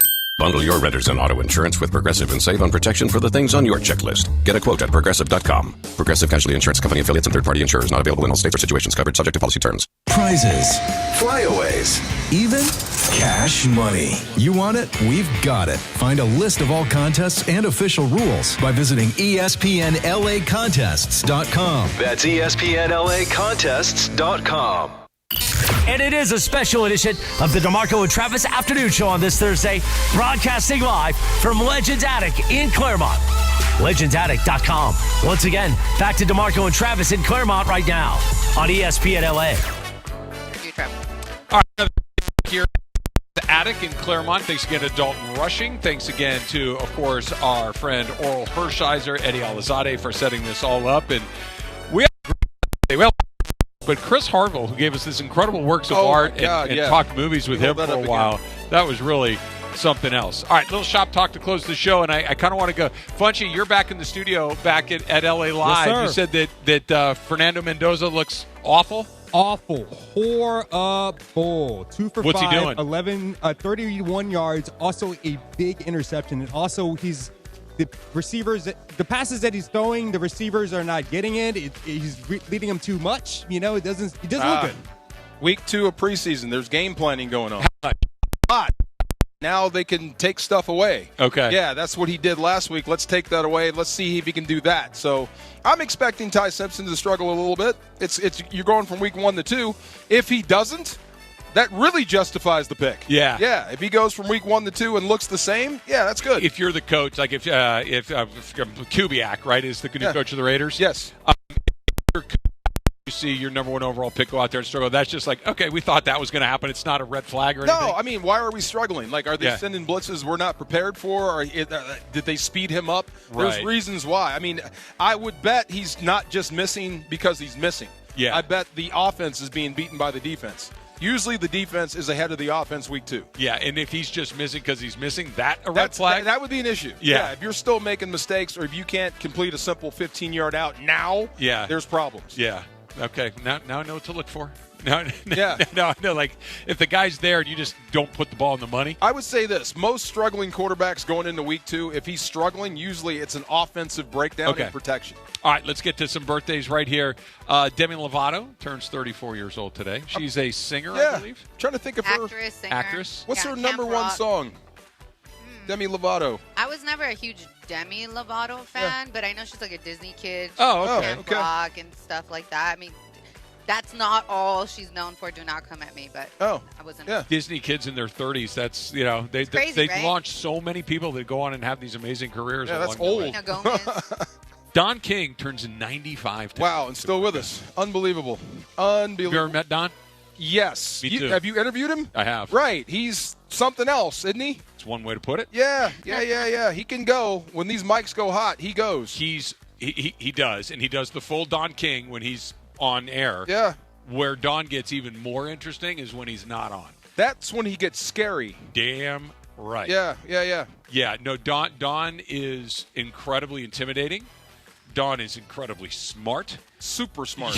Don is like a shark. You know what I mean? Like you just like you are fully aware of where he is at all times because he's seeing the whole board way better than you are. Absolutely. I 100% agree. I wonder, and we always, what would he be had he gone the straight and narrow route? He's CEO of a company. You think so? Yeah. Okay, maybe even higher. I mean, he is that smart. Yeah. No, he's built an empire. He just did it in boxing, which is, boxing lends itself to all sorts of shenanigans. Yeah, you can pistol whip a guy. I'm sorry. Or stomp, whatever mood may strike you at any given moment. Robert Plant, 78 years old today. I was just listening to him on the way up. Power station. Yeah? Yeah, his voice says 80s to me. Oh, yeah. Does it, though? Yeah. Yeah. It's funny. He came on when I was producing Rome Show. He came on with us one time. Really? And he was awesome. Yeah. Like, he was an incredibly interesting, compelling guy. And Wait a minute. Did you say Robert Plant? Yes. Oh, I'm thinking of Robert Palmer. I'm sorry. No, Led Robert Zeppelin. Palmer had the beautiful women playing the guitar. Yeah. Plant, the Robert Zeppelin. talking about Plant Led is Zeppelin, right? Okay, yeah. Yeah, yes. I didn't discover Zeppelin until college. Okay. Yeah, I missed the whole thing until I got to college, well, and then I got it's a little before our time. It's 70s. Like, we were little kids, so... But he comes in, does the interview, and he's awesome. Like, he's a really compelling, interesting guy. And he invites Jim and I to go out with him, like, come see the show, and then go out. And I'm That's like... a yes? Jim didn't want to go. What? Are you crazy? I know, we never went. A rock star night? And oh, it wasn't my God. my invitation to say, like, I can't show up by myself. Oh, my God. Yeah. That's when you wake up on top of the refrigerator. Oh, That's what I'm like, talking we're about. going to go out and hang out with the Led Zeppelin guy. Yes, thank you. Yeah. Come on. Al Roker, 72 years old today. Still kicking. Yeah. Yep. Our guy. Is he's still skinny, right? He's still thin. Yeah. He was one of the first tummy tuck guys. Yeah. Yeah. Well, he just showed up one day and looked like he'd been deflated. Yep. I mean, he looks like a totally different person. I love me some Al. Who did the old people birthday? Willard Scott. Willard Scott, Yeah. yes. What would he used to say about the Something like You call them beautiful. and all these Beautiful or different something, things. yes, Yeah. I You love turned that. 100 years old. You got your name shouted out on the Today Show Yes. along the way. I did not know this exists. It makes perfect sense that it does, but I've never had this. National Chocolate Pecan Pie. I've had pecan pie a million times. I've never had I don't chocolate think I've had chocolate pecan. pecan pie. Yeah. I didn't even know that was a thing. I'd like to try that. I'm I'd gonna like seek to some rectify out. that situation. Anybody had chocolate pecan pie out there? Anybody? sounds amazing. Doesn't that sound good? Oh, yeah. Let's go get I some. might call House of Pies. I don't know if you guys have been there. I remember Reese, I used to work here, went and loved it. They have all types of pies, so maybe they can make it for you guys. I'm gonna ask for one. Yeah, now. I might try to make one. It's National Radio Day. It is. Hey, You should have gotten the day off. That's right. National Radio Day. Congrats, guys. We should have a day off on Radio Day. How about that? And I know, my wife is a nurse. On Nurses Day, people show up with presents. And What happened, you guys? You and guys all didn't- that kind of stuff. Where's our? I showed up for y'all swag? with Starbucks. Y'all couldn't swag us out. Can we call? Well, yeah, We got Orel did hook Can us we up. call our shot for National Shout Radio out. Day like the day off? Can we pick the day? How about Tuesday? I don't know what you mean. I have no idea what you're talking about. I'm with Trav. What do you mean? I'm What with do you mean? Trav. I'm with Trav. Yeah. It is, Laura, you like this, International Hawaiian Pizza Day. I'm a huge I know you are. Hawaiian pizza girl. I know you are. Me and Ireland, I don't know if that's a July 15th baby thing because a lot of people don't. Hawaiian pizza falls squarely into this category for me. I would never choose it, but if you bought it, I'll eat it. Oh, I choose it. Yeah. With And jalapeno. you must Yeah, eat that's it good too. immediately. Yeah. Oh, yeah, Well, you can't leave it out. You Well, can't leave it out. Once the pineapple warms up, it gets a little. That's what I mean. You can't. Yeah. National Hazy IPA Day. You an IPA fan? Okay. Yeah, if it's there. Yeah. It wouldn't be the first thing I reach for, but No. yeah. It's like a tranquilizer. Yeah. Yeah, that's what I mean. Yeah, if you give me it's a classic lager sort of beer, a Pilsner, I can drink quite a few of those. Okay, but an IPA? Yeah. Lights out. If you give me an IPA, I am sleeping over. Guaranteed. Yeah. National Bacon Lovers Day. You're not a huge bacon guy. I used to be. Okay. I eat all the bacon. Like the other thing I've eaten my allotment of is cheeseburgers. Yeah. Pizza. Definitely bacon. Yeah. Yeah. Put it on whatever you want. Yes. I will eat it for sure. I'm with you. So I am finally trying the Tony famous hot dogs, and the one that I have a hot link and a bacon wrapped one. you go. So the hot links is great. You ever thrown a pound of bacon on the fryer, just the whole thing, and just mix it around? Every time. There you go. Okay. Yeah. You ever done that? I mean, I've done the bacon, and I put the bacon grease in the beans. Like, we used to do that a lot. No, I'm talking unpackage the bacon, the big pound, and just throw it in the pan. Yep. Oh, yeah, I've done that. And Oh, just move it around. Yeah. Yeah. Sorry, I That's thought you cool. just meant, like, eat it. I was like, that's weird. It starts to, the fat starts to render, and then it gets really crispy. And that moment, you got to get it right out because once it goes to the crunchy part, I don't love that. Right. Just the last little bit of chewy. 30 seconds over, it's bad. I'm right there with you. Yep. Yes. A little bit under is a little bit better than. Now I want some bacon. Thanks again to everybody here at Legends Attic for giving us What a another day. terrific day. Thanks Yes. to Orel. Thanks to Eddie. Thanks to Dalton Rushing. Everybody that came on the show with us. Yes. Absolutely fantastic. We're back in the studio tomorrow. Geeter's with us tomorrow. Yes, Geeter is with us. Geeter's probably already prepping his draft, I'm getting ready sure he for is. the Friday draft. We'll see you all then. It's DeMarco and Travis, 710 ESPN. Fair warning, one Sunday Swagger polo ruins every other shirt in your closet.